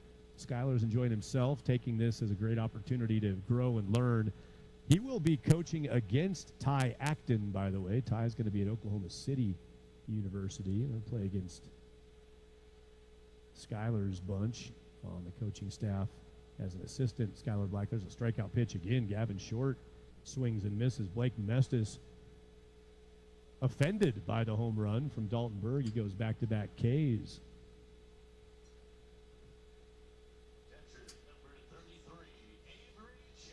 Oklahoma Panhandle State is where Skylar Black is an assistant coach, and they'll play against Ty Acton's new team, Oklahoma City University, NAIA School. The Stars, the mascot for OCU.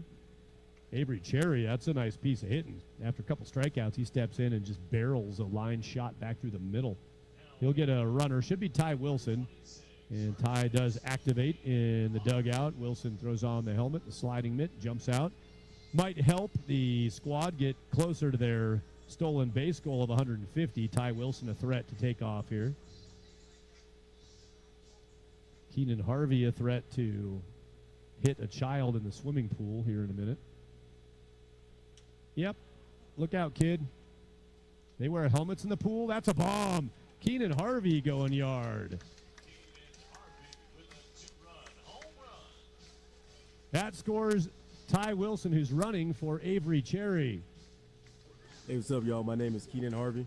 I'm Avery Cherry. And you're watching Fox's Baseball from City Park. Yes, you are. Yeesh. 2 home runs in the inning. Both of those are 2-run shots. 4 runs produced on the home run swings by Berg and Harvey. We have to replay their interview now. I had the Berg-Harvey tandem interview that we just wrapped up, and they both go out of the park again today like they did yesterday. So Skylar Black yesterday, I was talking to him before the game, said, what are your remaining goals for this group in the last week of the season? He said, I'd like to get to 60 home runs as a team. They've already set the mark. It was 58 was the previous summer record for a Foxes team, and they beat that last night. They hit 5 home runs to go from 54 to 59. That passed the 58 mark by a previous Foxes squad. And in his pursuit of 60 home runs on the summer, they went from 54 to 59. He almost got it last night. On the night he mentioned it and said he wanted it through the course of the final week of the season. And the home run brigade, the home run barrage continues for the Foxes as they are leaving the park with frequency since they got back home. Luke Sidwell is going to take a free pass. And Tony Mondragon. Good defense by Mondragon in the top half of this inning. Couple ground ball outs to start and close the defense for the Foxes. Tony 0 for 2 on the day. The Foxes with 3 home runs today. That gets them to 62 on the year. I think Coach Skylar Black needs to increase his expectations. He should have said 70 because I think they're going to get there. May not be done hitting them out of the park today.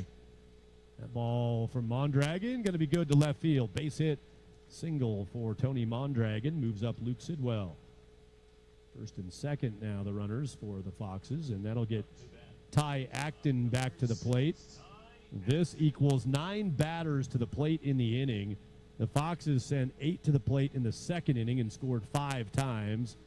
Now this the longest offensive half for the Foxes as they'll get 9 guys to the plate here in the bottom of 4. The math right now does sit where a run rule would happen. A lot can happen in these summer collegiate games, but 10 runs after 7, the run rule, right now it's 10 runs, bottom of 4. So at minimum, 3 more chances to hit for Slammers North if they can slow down the runaway offensive train of the Foxes and try to claw their way back. Ball 1 to Ty Acton. So much to choose from. I'm going to choose Ty Acton's interview continuation after this half inning, so stay eared up for that. Good pitch on the inside part of the plate, 1-1 count.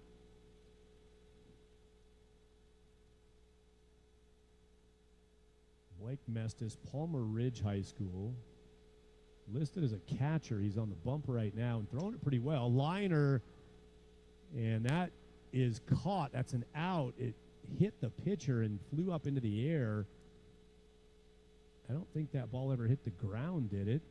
In which case it would be an out. But the bigger concern is Blake Mestis. It's a line rocket from Ty Acton, who's at first base with his hand over his mouth, concerned for the pitcher. Ty hit a seed, and it looked like hopefully it got glove first, but it did get, I think, up into the face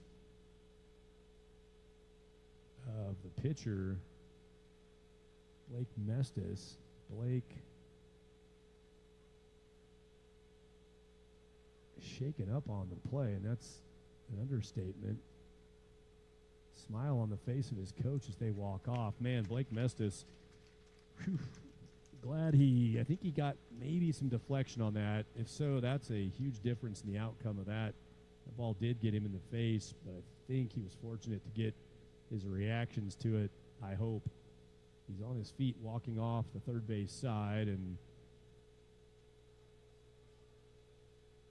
that gives you a little more optimism than you might have had at the moment of the live action of that play. It was a line out. It bounced off of the pitcher, kicked up in the air back behind the mound, and was caught by the shortstop, Henry Christie. So the line out scoring on that is L16 with a carom off the pitcher. And we might be done seeing Blake Mestis for today, but I think we're fortunate that Blake appears like he dodged something worse right there. Great swing by Acton, but the last thing Ty wanted to see was what happened there. That'll end the fourth inning. Foxes get 4 runs on 2 2-run homers. Berg and Harvey go out of the yard. Let's get more with Ty Acton as we head to the 5th.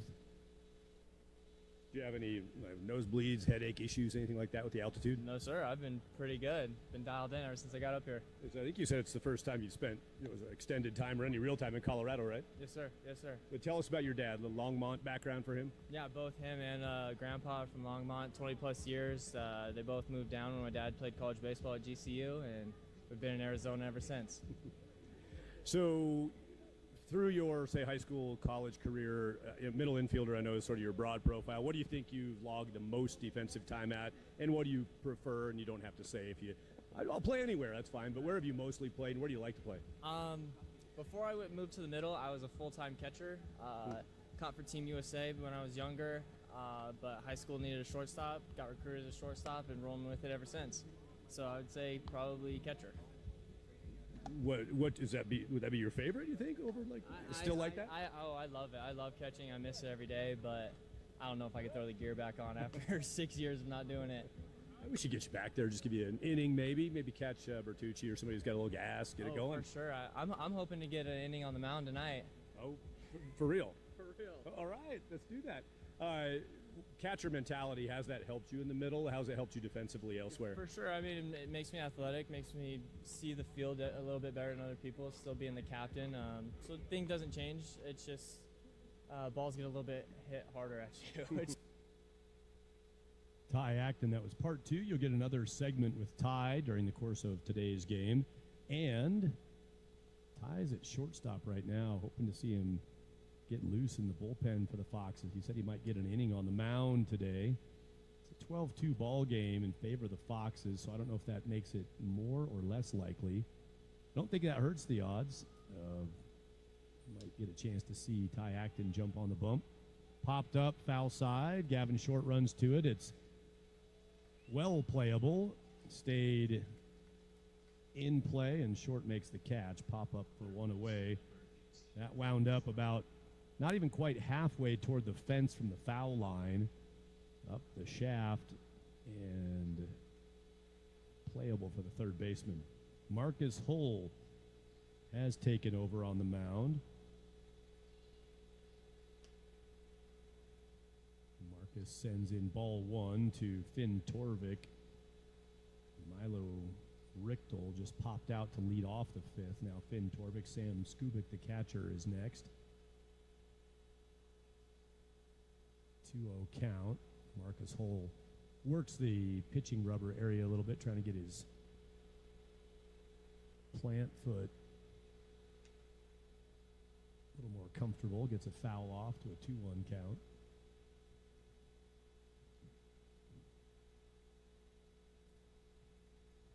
I mentioned last night Marcus Hull has logged the 3rd most innings pitched on the team. Comes into this appearance with 24 1/3. This right here, his 11th appearance of the summer.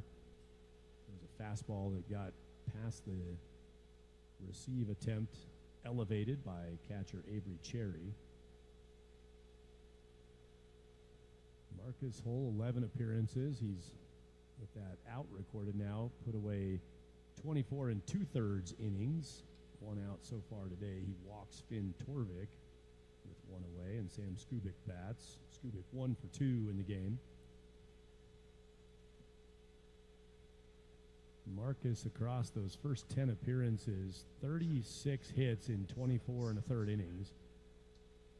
Teams have gotten results with the swing. 28 earned runs, 30 total allowed. He's going to give up a base hit here, flaring out to right field. Runners will each go 1 station. That'll be Finn Torvik in at second, and Skubik has his second hit of the day. Tyler Feldhake 0 for 2 on the day. Stepping in. Marcus Hull, the righty on the mound. Just finished up at Windsor High this spring. He's in the age range of this Slammers roster, just 1 grad class ahead of this opposing team today. 9 walks and 19 strikeouts in his 24 1/3 inning before today. So better than 2 strikeouts per walk for Hull. Has hit 6 batters, so you kind of factor that in with the walks. 3 passes, 9 walks, 6 hit by pitch. Got strike 1, and now a swinging strike 2 from Tyler Feldhake.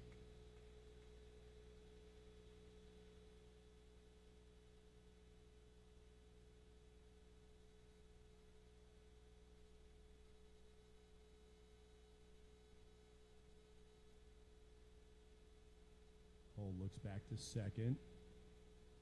0-2 pitch. That's elevated, ball 1. For Marcus Hull, his whip, 1.849. Break that down for those who aren't familiar with whip. Walks and hits per inning pitched. It means he gives up 1.8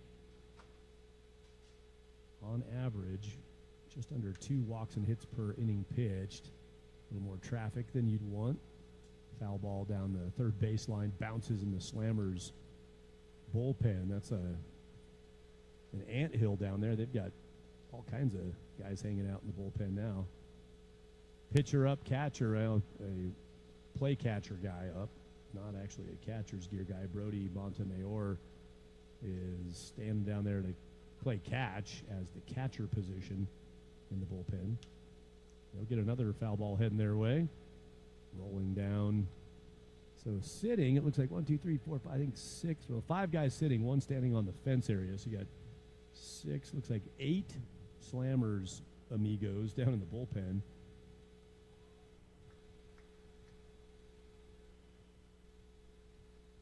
That's about 1/3 of the roster down in the bullpen. In with that pitch under the elbow of Feldhake.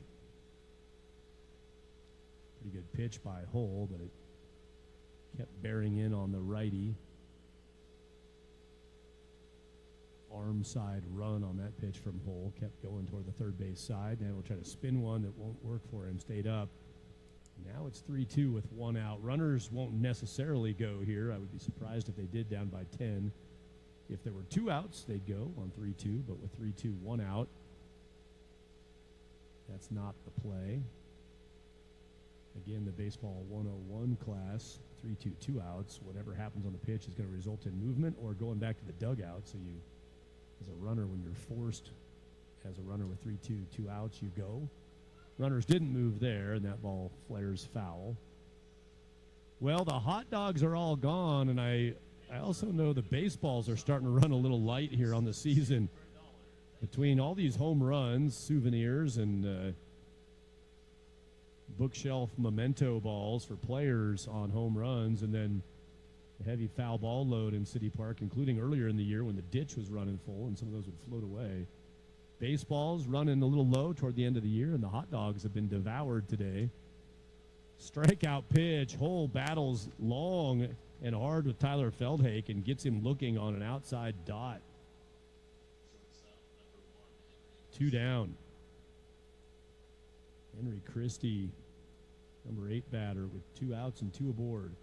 Slammers' first mission is to get away from the run rule jeopardy. They're down by 10. Seventh inning is when the run rule would start to become a situation. But they don't want to stay on these ropes that long. Would like to start chipping away, get it back out of that range. See if they can make a run in the second half of this game.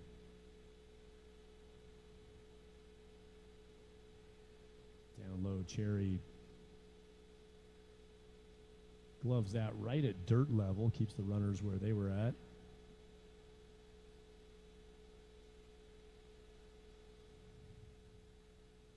Looks like Carter Uran is the bullpen warm-up. Righty, another Broomfield High student. Strike from Marcus Hull. Blake Mestis left the mound after last inning, got the third out on a line out that he deflected up into the air and was caught by his shortstop. Dugout looks loose and light. I don't see Blake necessarily, but also looks like everybody's relieved that Mestis came out of it okay, as we all would be if that's the case.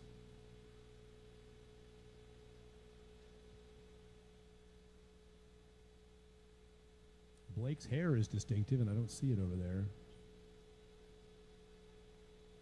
2-2 pitch. Oh, extra effort on that one. Ripped it wide of the zone. Trying to finish the inning with a little gusto. A lot of gusto. Now the runners will go. 3-2, 2 outs. We're going to hear more from Ty Acton when the Foxes close defensively the top of the fifth. Will it be on this pitch? Runners on the move. Ball hit to center. That's lifted and hanging up above catcher Gladish. Fly out to center. Marcus Hull, no runs allowed. Had some traffic. A walk and a single put 2 on, but no scoreboard result for Slammers. It's the middle of the fifth. It's 12-2 Foxes. Here's more with Foxes leadoff man and shortstop Ty Acton. Sure. What did you think of last night's game? I think it was great. It was pretty cool to see Keenan, 0 for 4, and then come up in a big situation and win us the ball game. It takes some serious heart and grit to kind of stay in it and deliver for your team like that. It was entertaining for sure. Tonight is $2 hot dog night plus Walrus ice cream over there. If you're going to pitch, maybe wait till after, though, for the hot dogs and ice cream, all right? I will be indulging, yes. That's a good idea, good plan. What's it look like for you? Another week of the season here, and then what do you have coming next as you get back to the back end of the summer and into your fall? Yeah, it'll just kind of be, get back to the weight room at home, get bigger, faster, stronger for however long I can, and head out to Oklahoma City. Going to go to Oklahoma City University. What's the book on OCU, the Stars? I honestly don't know. I know that we're going to be pretty good this year. But other than that, I haven't been to Oklahoma, so that'll be fun. Definitely want to see a tornado, but from afar. And tell us about the level. What's OCU playing? Like what level of ball? Kind of what conference? I haven't done my research. I don't know what conference. I know I'll be playing Coach Black, but they are NAIA. Okay. Hopefully go make a run this year for national championship. Yeah. And did you tell me, was it 2 years of play left for you collegiately? Yes, 2 years of eligibility, redshirt junior. All right, last thing, if we do see you on the bump tonight, what are we going to see? What are you bringing us? Ooh. Hey, just got drilled by a bullpen ball. Might not see him on the mound now. He's sending that back to Avery Cherry. Where'd it get you? Is that the calf? No, right in the hamstring. We're good. All right, you going to pull through that? We're going to be just fine. All right, so on the bump, what do we got coming from you? You're definitely going to probably see a good mid-80s fastball with probably a big 60-mile-an-hour ephus. I throw the hitters off balance. Love that. Tyler Michael Acton. Let's just go with Ty tonight. Good luck. Thanks for the time. Thank you.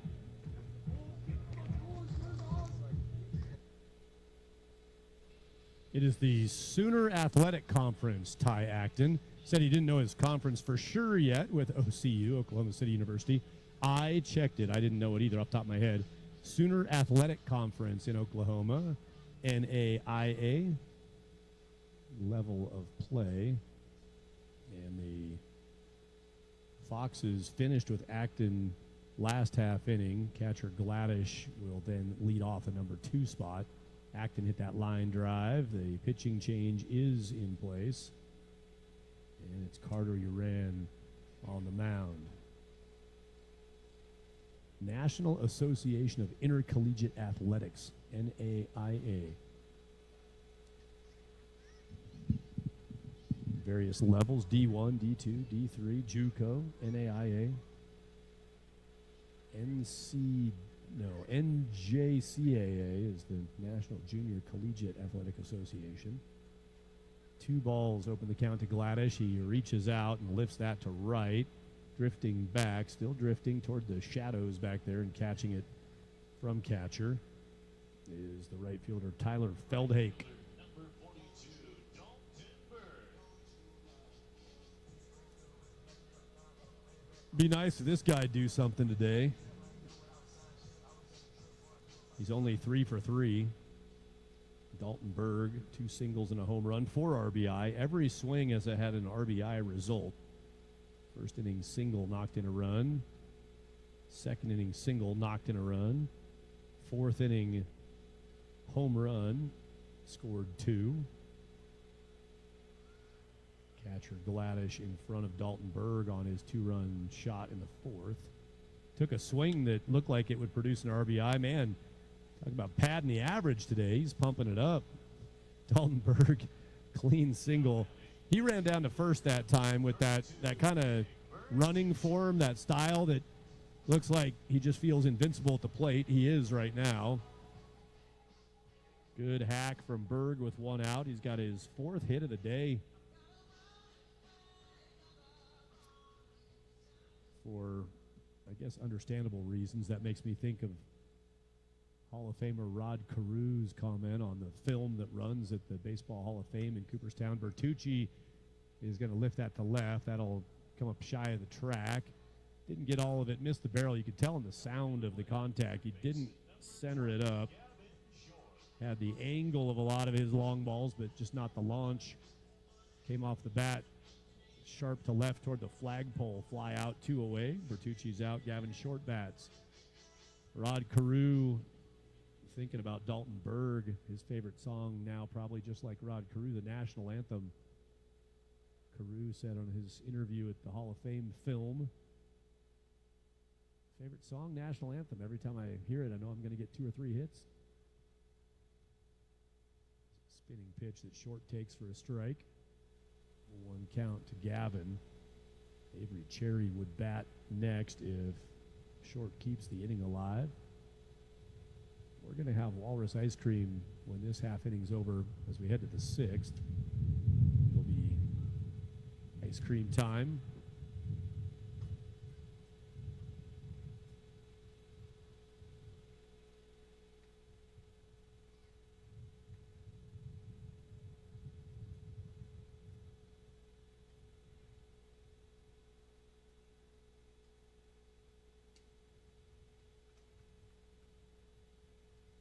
Short, good take there, just missed off the plate.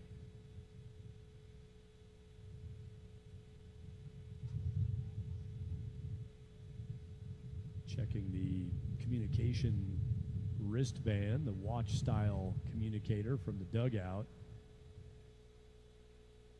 Carter Uran, a incoming senior at Broomfield High.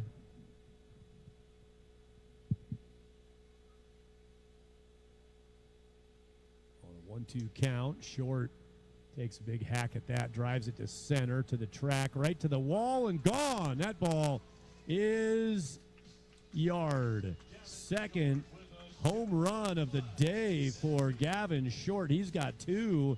Both of those impressive hacks have resulted in a total of 6 RBI. A grand slam in the 2nd, 2-run home run in the 5th for Gavin Short. It's 14-2. Gavin Short continues the late season power surge. Another one finds its way over the outfield fencing.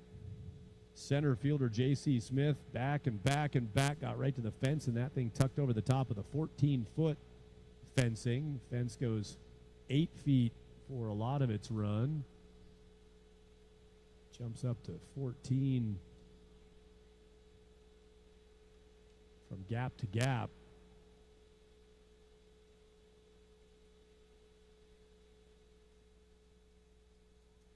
Four home runs for the Foxes on the day, half of those from Gavin Short. Cherry lobs that out to center, and that one is catchable for J.C. Smith. Avery Cherry flies out to center, but the Foxes scoring again. Fort Collins has scored in every inning today on the way to this 14-run production. 2 in the first, 5 in the second, 1 in the third, 4 in the fourth, and 2 more in the fifth on the Gavin Short home run, his second of the day. Gavin now with 6 home runs on the year. He's tied for third on the team with Gladish and Berg, who also has one today. Power surge continues. Fox is up a dozen into the sixth.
I really wanted to hear the big send out on that Dusty Boots sound bed.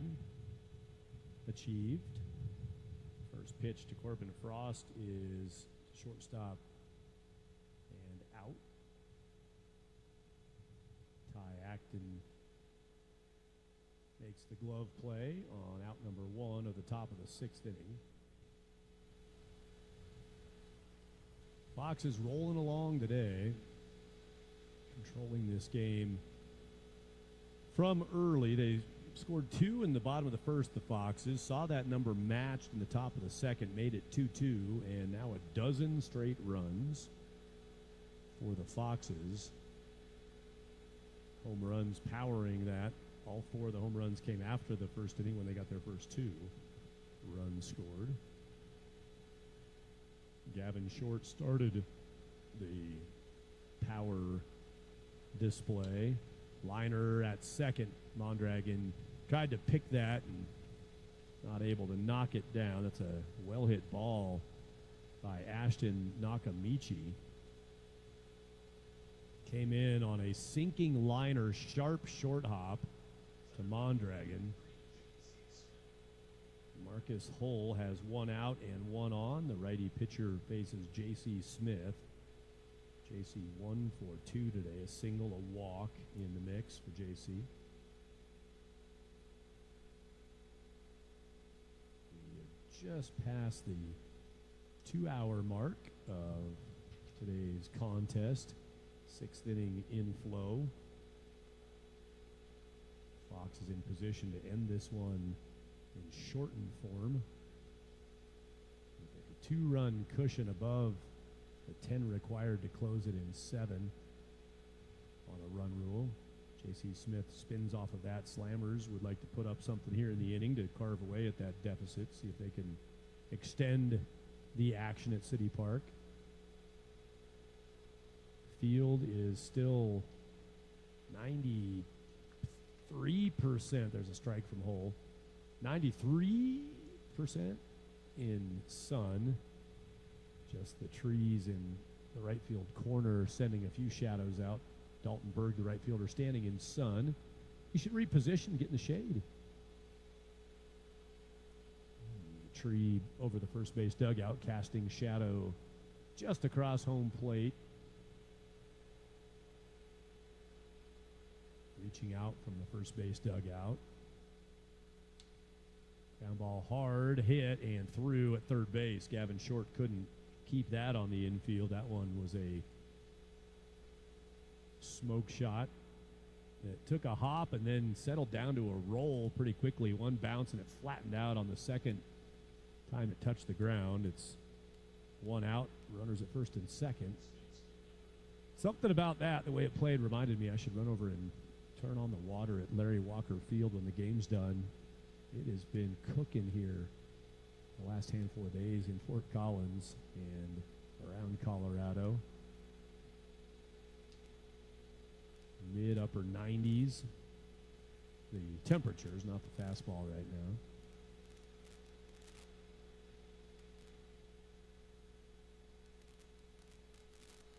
1-0 count. J.R. Ramsey hits that toward right. Talk, guys. They'll talk. Nice job. Gladish cancels out the right fielder, Berg, and the center fielder, right fielder. Great job by both. You attack that ball hard. Gladish has played some right, has played some left, but he did that perfectly. You take command as a center fielder and catcher.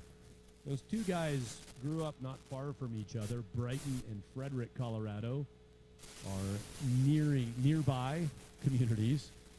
Those two were closing the gap quickly, and Gladish called him off.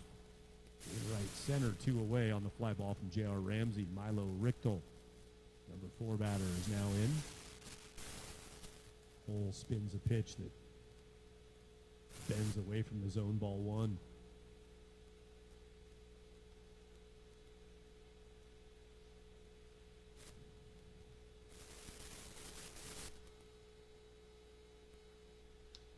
That ball is going to land in left field. Sidwell chasing. He'll backhand cut it off before the track. That'll bring 1 run in. Throw behind to second base. Standing up comes Richtel on an RBI double. First time since the 2nd inning that Slammers North tally a run. That's a 2-out RBI double from the 4-batter Milo Richtel. Ashton Nakamichi scoring. J.C. Smith heads around to third base, and Richtel's got the RBI. 2nd hit of the day for Milo. Solid double. And now a pitch will be a pass ball that's going to bring home another one. J.C. Smith scoring on a loose ball at the plate. And over to third goes Milo Richtel.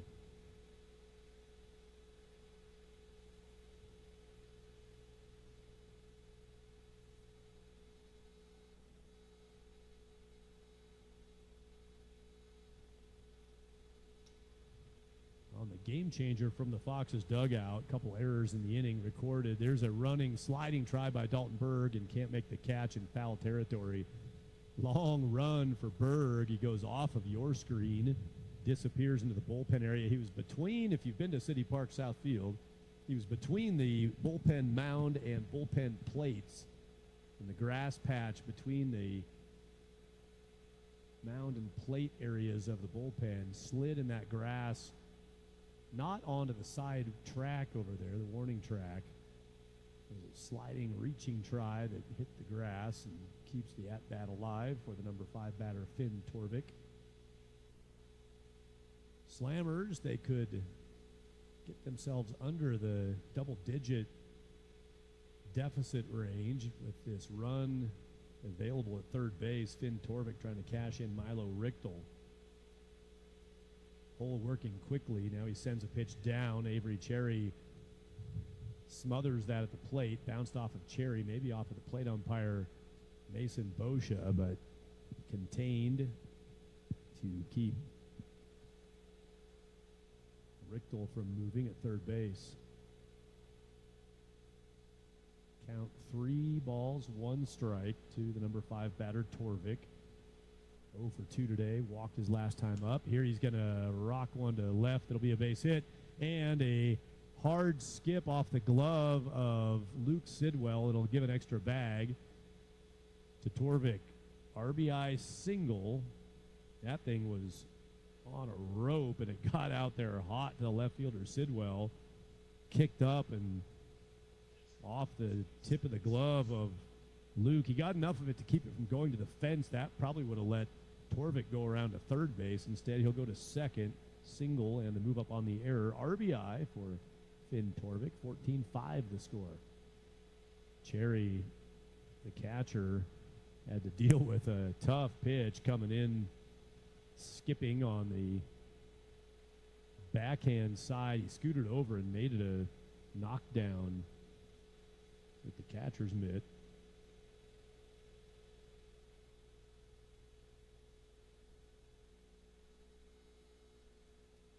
This one will get through. That's a wild pitch, and over to third goes Finn Torvik.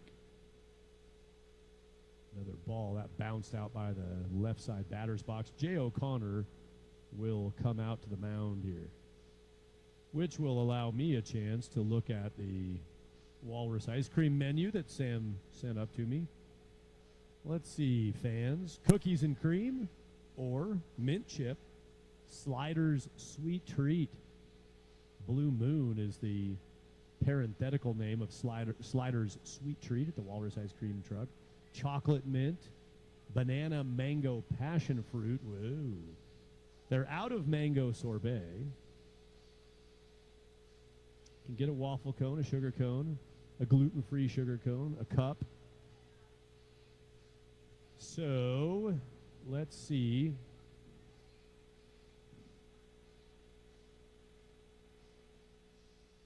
There's a Souvenir Fox's helmet. Got one of those earlier this year. Taking the fan vote here, Sam. See what the fans, let the fans speak about what flavor it should be. Meanwhile, Marcus Hull sends in a pitch after the mound visit, and the count goes to 3-0. Fox is struggling to get out of this top of the 6th. 3 runs scored by Slammers North. Hull delivers a strike, stays in this count, makes it 3-1.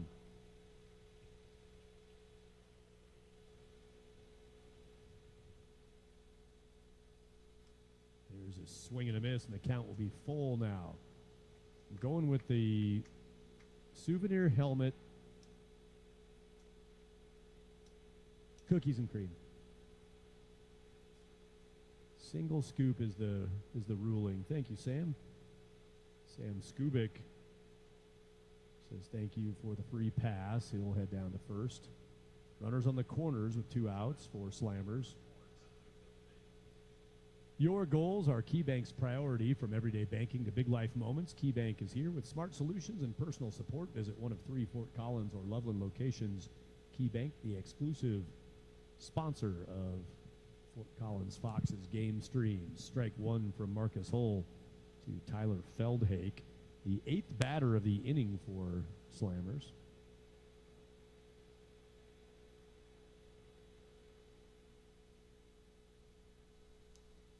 That's popped foul. That'll maybe a chance for Cherry back by the screen. That one bounced on the concrete walkway between the bleachers and the backstop. That barely cleared the backstop. Landed smack behind the backstop. Barely made it out by a foot or two. Cherry giving chase.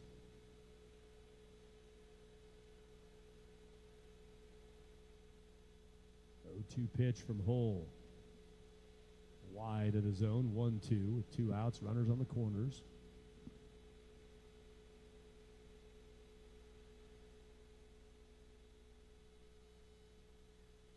Swing foul tip held on to by the catcher, Avery Cherry. Hull gets out of the 6th with a swinging strikeout.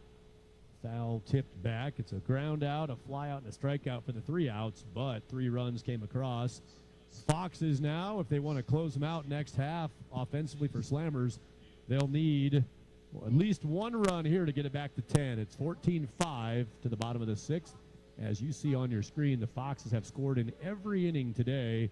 Can they do it again in the 6th to set up a potential run rule in the top of 7?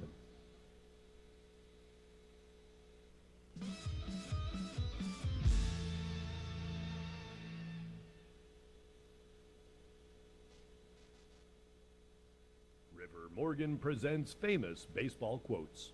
Hey, Dad, Now Legal ask you your want to baseball have a player good when day there's when there's no because baseball. he keeps The parrot I'll tell tell you you what what I off do. the streets. I stare out the Yo, window there's and no wait for crying spring. in baseball. River Morgan presents famous baseball quotes. You tell me right now, Jimmy Morris. Progress. It's supposed Be out to be of hard, ways, and and you're if it wasn't killing hard, me. you Everyone can't would steal do it. second base The and keep hard your foot is what on makes first. it great. You want to have a catch, Smalls? All yard baseball. All yard baseball. All yard baseball.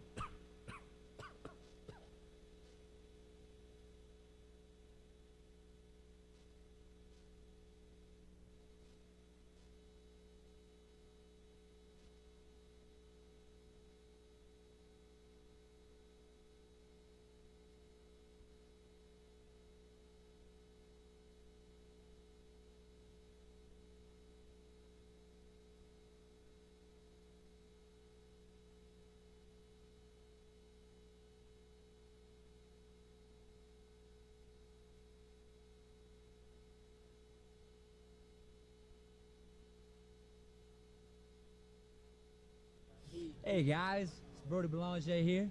Please come watch the Fort Collins Foxes here at City Park. Thank y'all.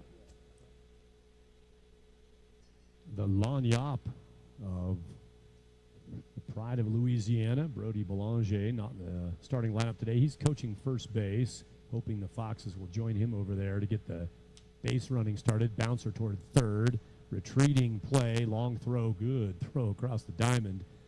It's a 2-hopper that the third baseman, Finn Torvik, had to retreat on, and he showed off the arm. Torvik, Boulder High School, his 1 more year till graduation location. Finn Torvik made a nice play on that ball and had plenty on the throw all the way across from behind the third base bag to get Keenan Harvey. Played to the Brody Belanger welcome back. His parents and brother in town for a handful of days. Said his mom is loving being here. A little relief from summer in Louisiana. Belanger hit a home run last night, 1 of 5 for the Foxes. Luke Sidwell is batting for Fort Collins. Luke 0 for 0 on the day. This is his 4th plate appearance, and he's 0 for 0. 2 walks and a sacrifice fly. Has an RBI and a run scored. Fouls that back.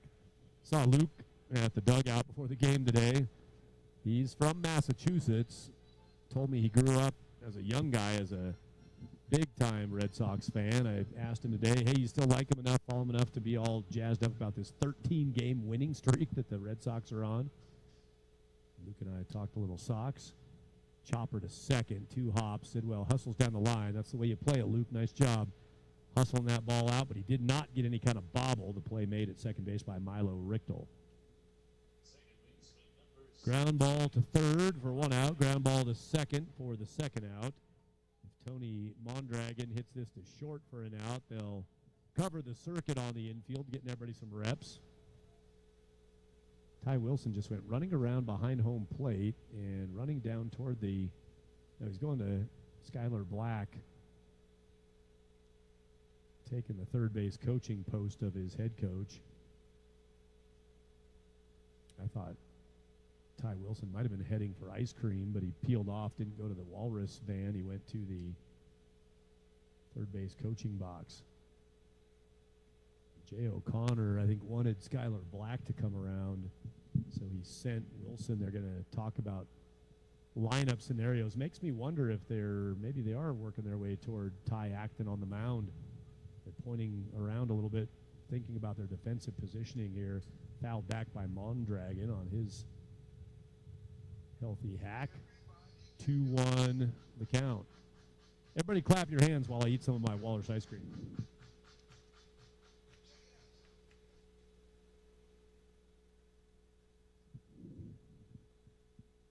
Breaking pitchers in favor of ball. Obviously didn't get my ice cream all done there. A little gummed up.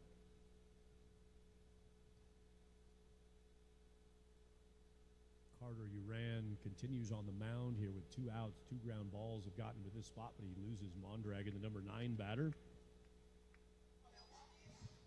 Walk issued. Skylar Black is going to go take back his real estate in the third base coaching box. As Ty Wilson had a short stint there, but Ty gave the right signs as a third base coach. Helped Mondragon. He said, hey, take the walk, just if their balls don't swing. Great coaching, Ty Wilson. Hey, this is Ty Wilson. You're watching Fox's Baseball from City Park. There's a strike on the inside part of the plate. Good pitch to Ty Acton. Goes 0-1 on his count. Ty, 1 walk in the game. Hit it well his last time up the liner off of the pitcher, Mestis. That pitch popped out of the grip of righty Carter Uran. He'll lick the fingertips and try again. Check the wristband communicator for the pitch call. 1-1 count. Nice pitch, just missed off the outside edge.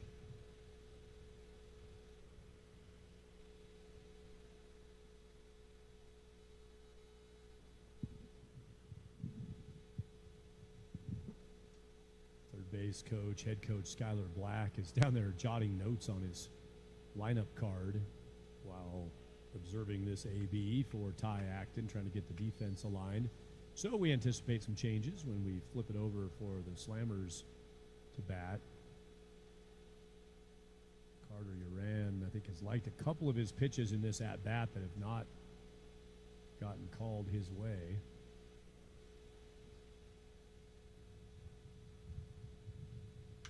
Acton turns on that laser to right. Is going to clear the right fielder.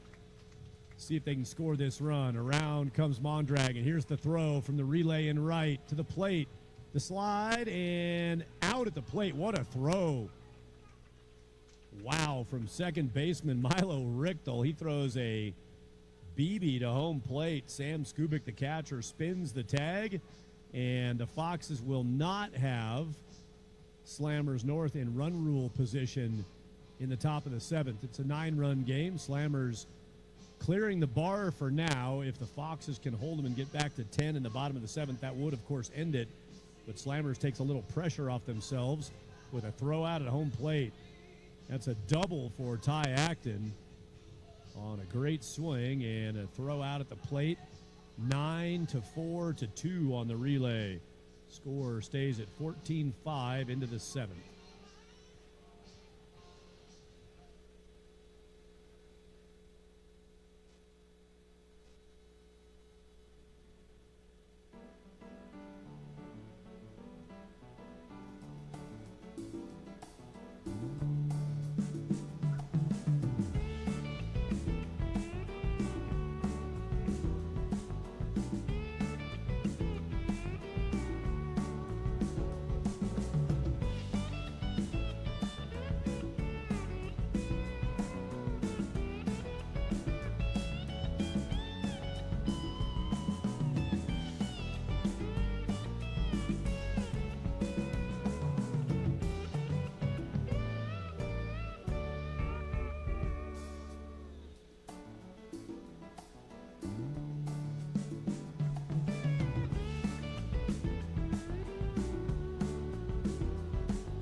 Ty Acton does take over on the mound for the Foxes. Ty Acton moves from shortstop to pitcher.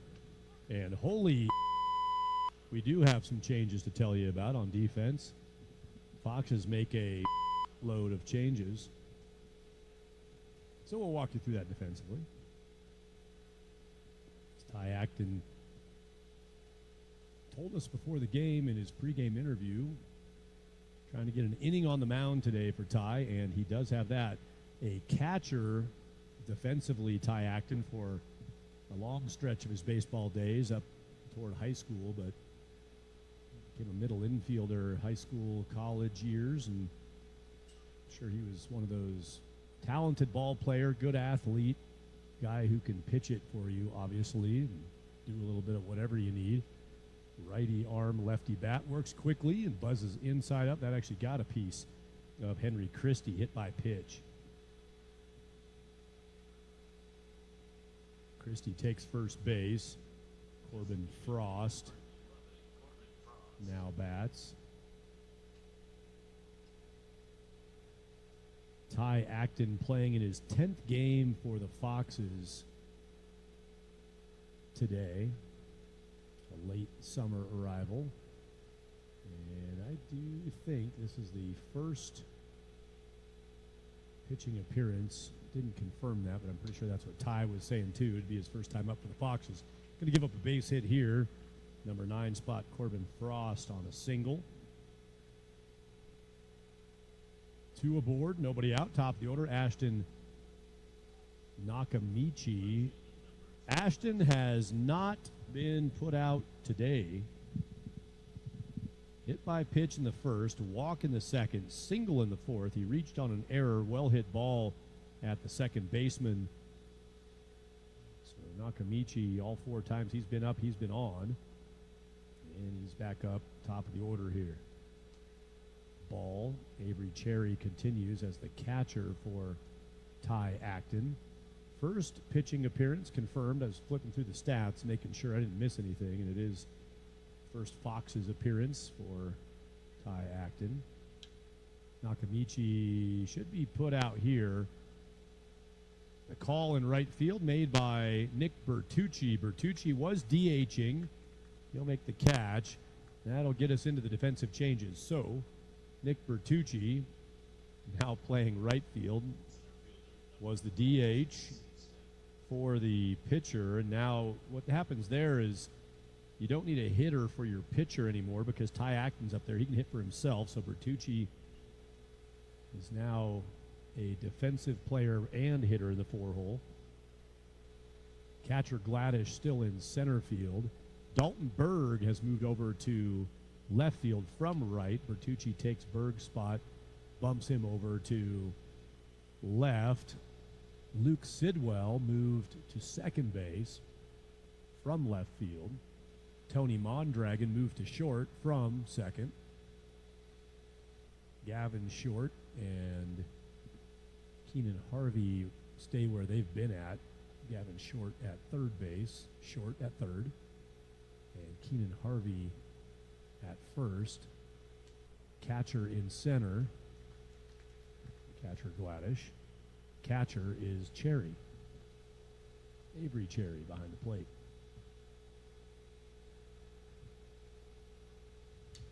There's a base hit to right, and that ball takes a hop that gets around Bertucci. Guys are running everywhere, and they'll bring in one solid single and then a spinning splashdown in the grass, spun away from Nick Bertucci. 83-mile-per-hour fastball was hit well to right field.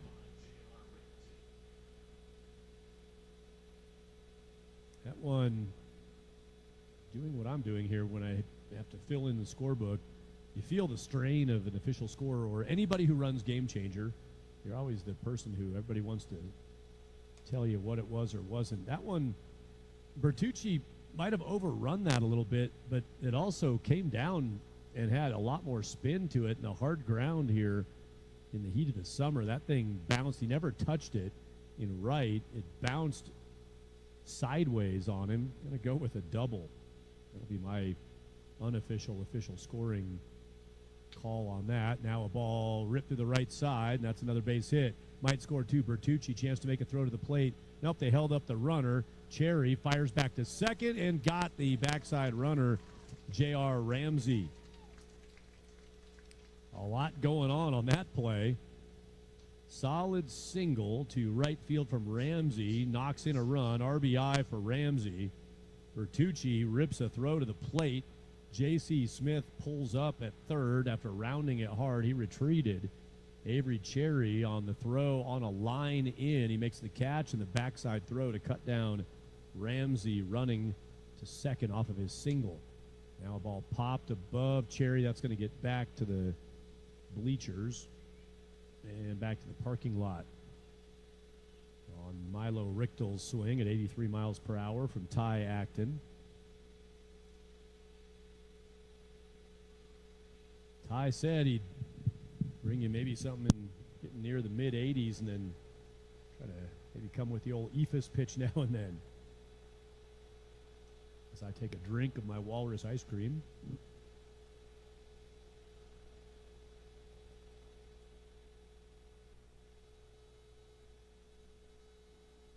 Temperature still at 90 degrees in Fort Collins, but the cloud cover, it is not unpleasant here. Not unpleasant. Might be pleasant. I don't know if it's quite pleasant, but it's not unpleasant. Pitch is in, and Milo Richtel, second baseman, bats in the 4 spot. Got a 3-1 count with 2 out, and he's got a free pass. Richtel on base for the 3rd time today. Single, double, and a walk for Richtel. Got an RBI. Scores at 14-7 now. Got us a football score. Touchdown lead for the Foxes. They scored 14 last night also, did Fort Collins, in the walk-off win, 14-11 over Denver Generals. Ball 1, and now ball 2 to Finn Torvik. Torvik had that nice play to start the bottom of the 6th inning, a ground ball from Keenan Harvey behind third base. Strong throw across for the first out. Torvik is going to lob this. Long run for Bertucci. Sidwell calls it from second. Great play by Luke Sidwell in fair territory. Shallow right on the line. It would have been fair, but over by the right side foul line. Harvey retreating from first. Bertucci crashing in from right. Sidwell with the angle. Called it off, made the play. It's a nice save. That would have scored a run. Sidwell makes a nice running catch on the Torvik pop-up. 2 more runs for Slammers in the 7th. It's the stretch, and Slammers trying to make it interesting here with 5 runs in the 6th and 7th, making it a 14-7 game after the stretch. Foxes will send up catcher Gladish.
Catcher Gladish.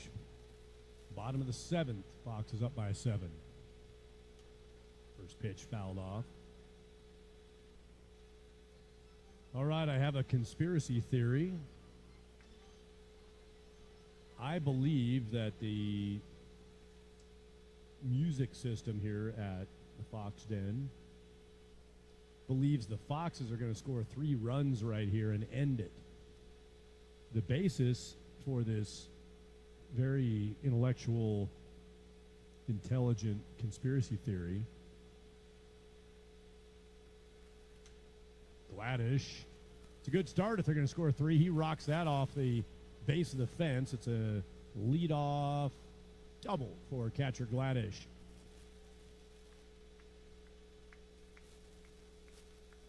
Pull shot to left center. Gladish hammered that one to the gap, and it didn't have the lift to it, you could tell off the bat, but that thing got out to the fence fast, just to the center field side of the 352 sign out there. So the basis for the conspiracy theory is that they just played the 7th inning stretch, taking out to the ball game, and fired up Sweet Caroline, which is typically middle of the 8th. So I believe that the purveyors of the music system believe that there won't be a bottom of the 8th inning. Therefore, they wouldn't get Sweet Caroline in. Therefore, they played it now. As I've said before, Preston Munch, who owns, along with his wife Brittany, the Fort Collins Foxes, done a great job with the team over the last now 3 seasons, including this one. Preston does a great job as the owner on public address, but you also know when it's a big day like Hot Dog Day, you roll in TJ Frasco. Is TJ running the music over there? I think he probably is, and I think he just Sweet Caroline us. So either premonition to run rule right here, or he jinxed him.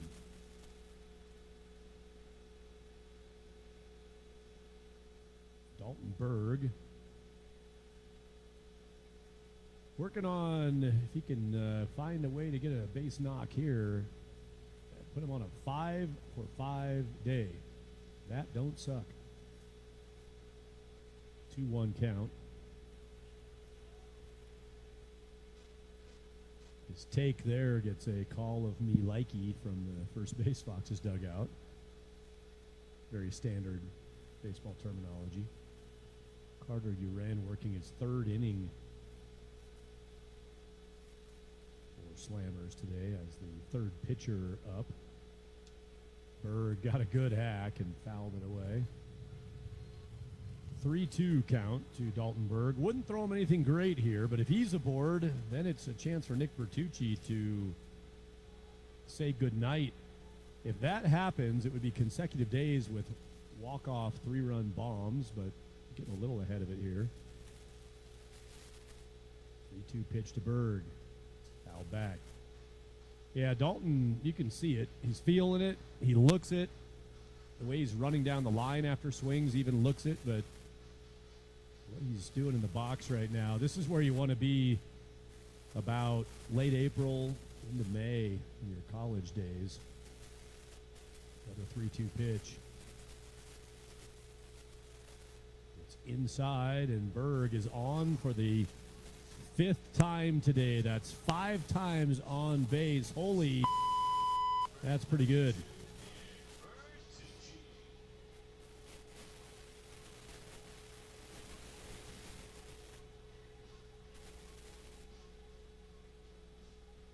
Well, if I'm thinking that the score booth might have jinxed anything by playing Sweet Caroline, I already jinxed, I think, the back-to-back days with walk-off 3-run shots. But we are set up for that right now with the all-time home run leader for the Foxes, Nick Bertucci. He was looking to do it right there, got that in on the handle a little bit and fouled it off for strike 1.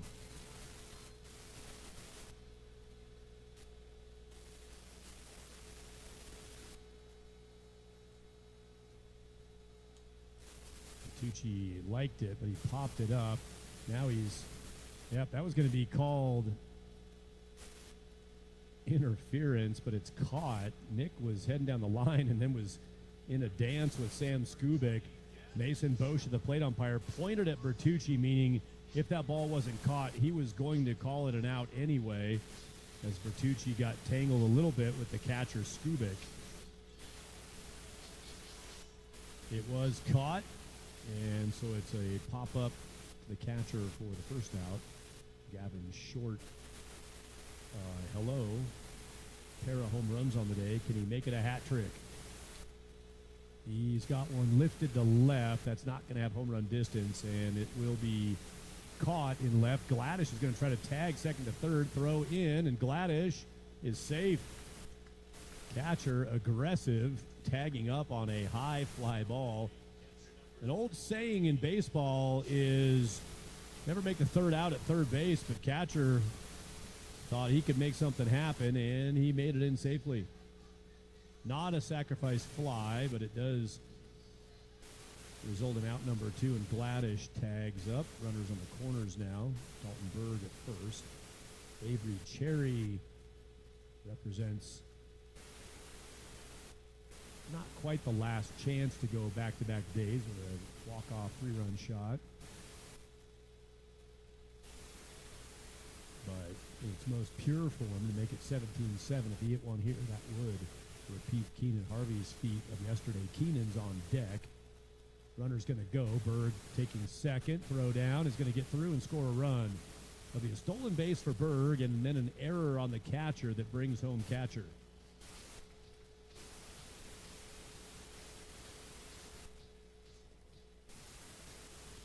Put another stolen base on the board for the Foxes in their pursuit of 150 in our 250th anniversary year in these United States of America. This ball to the middle, big hop, and the shortstop can't play that. That'll be a single. Bad hop at the backside of that. Cherry hit it up the middle, and ranging over was Henry Christie, but then that tough hop popped up, got over his shoulder. Dalton Berg scores. 2 of the 3 runs needed to end it here in the bottom of the 7th have scored, and Keenan Harvey now with Ty Wilson courtesy running at first base for Avery Cherry. Wilson is on. Keenan Harvey is in. And Keenan Harvey is on, hit by pitch.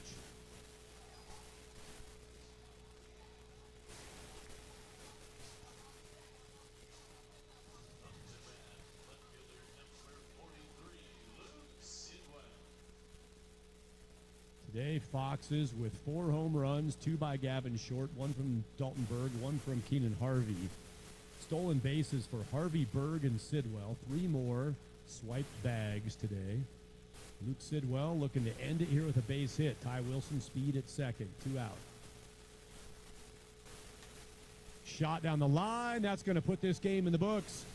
Luke Sidwell rips one down the line. We'll give him a double on that. It'll plate Ty Wilson, and good thing they played Sweet Caroline when they did. The Boston guy, Boston fan out of Massachusetts, it's Luke Sidwell.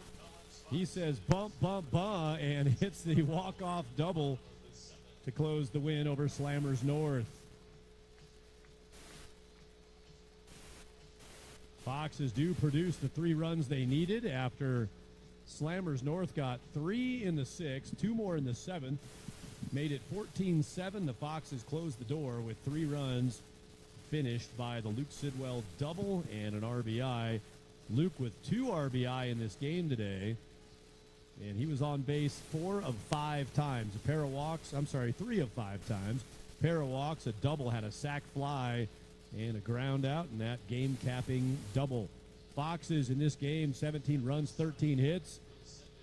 Beating Slammers North 17-7. The home runs, Harvey, Berg, Short twice. Doubles for Gladish, Harvey, Sidwell, and Acton for the Foxes. It was 3 pitchers today, 4 innings for Merrick, 2 for Hull, and 1 for Acton in the win for the Foxes. Fort Collins goes 23-14 on the year. 37 games in the books, 23 wins. Gavin Short being interviewed post-game, his final game today with the Foxes. And Gavin went out in style. He hit a pair of bombs today. He's done for this summer with the Foxes, scheduled to head on to his next stops. 6 RBI day for Gavin caps off his summer with the Foxes, and he finished, as I said, crazy hot offensively. Swung it great down the stretch, including today. Short helping power the win for the Foxes. Knocked in 6 of their 17 runs, including the second inning grand slam. Foxes are off tomorrow and then scheduled back on the diamond on Tuesday, July 21, against Colorado Lumberjacks. Final week of Foxes baseball coming up with the Lumberjacks a couple times at home. The El Paso County Baseball Miracles out of Colorado Springs on July 23rd in Fort Collins. Scheduled road game at Pueblo on July 25.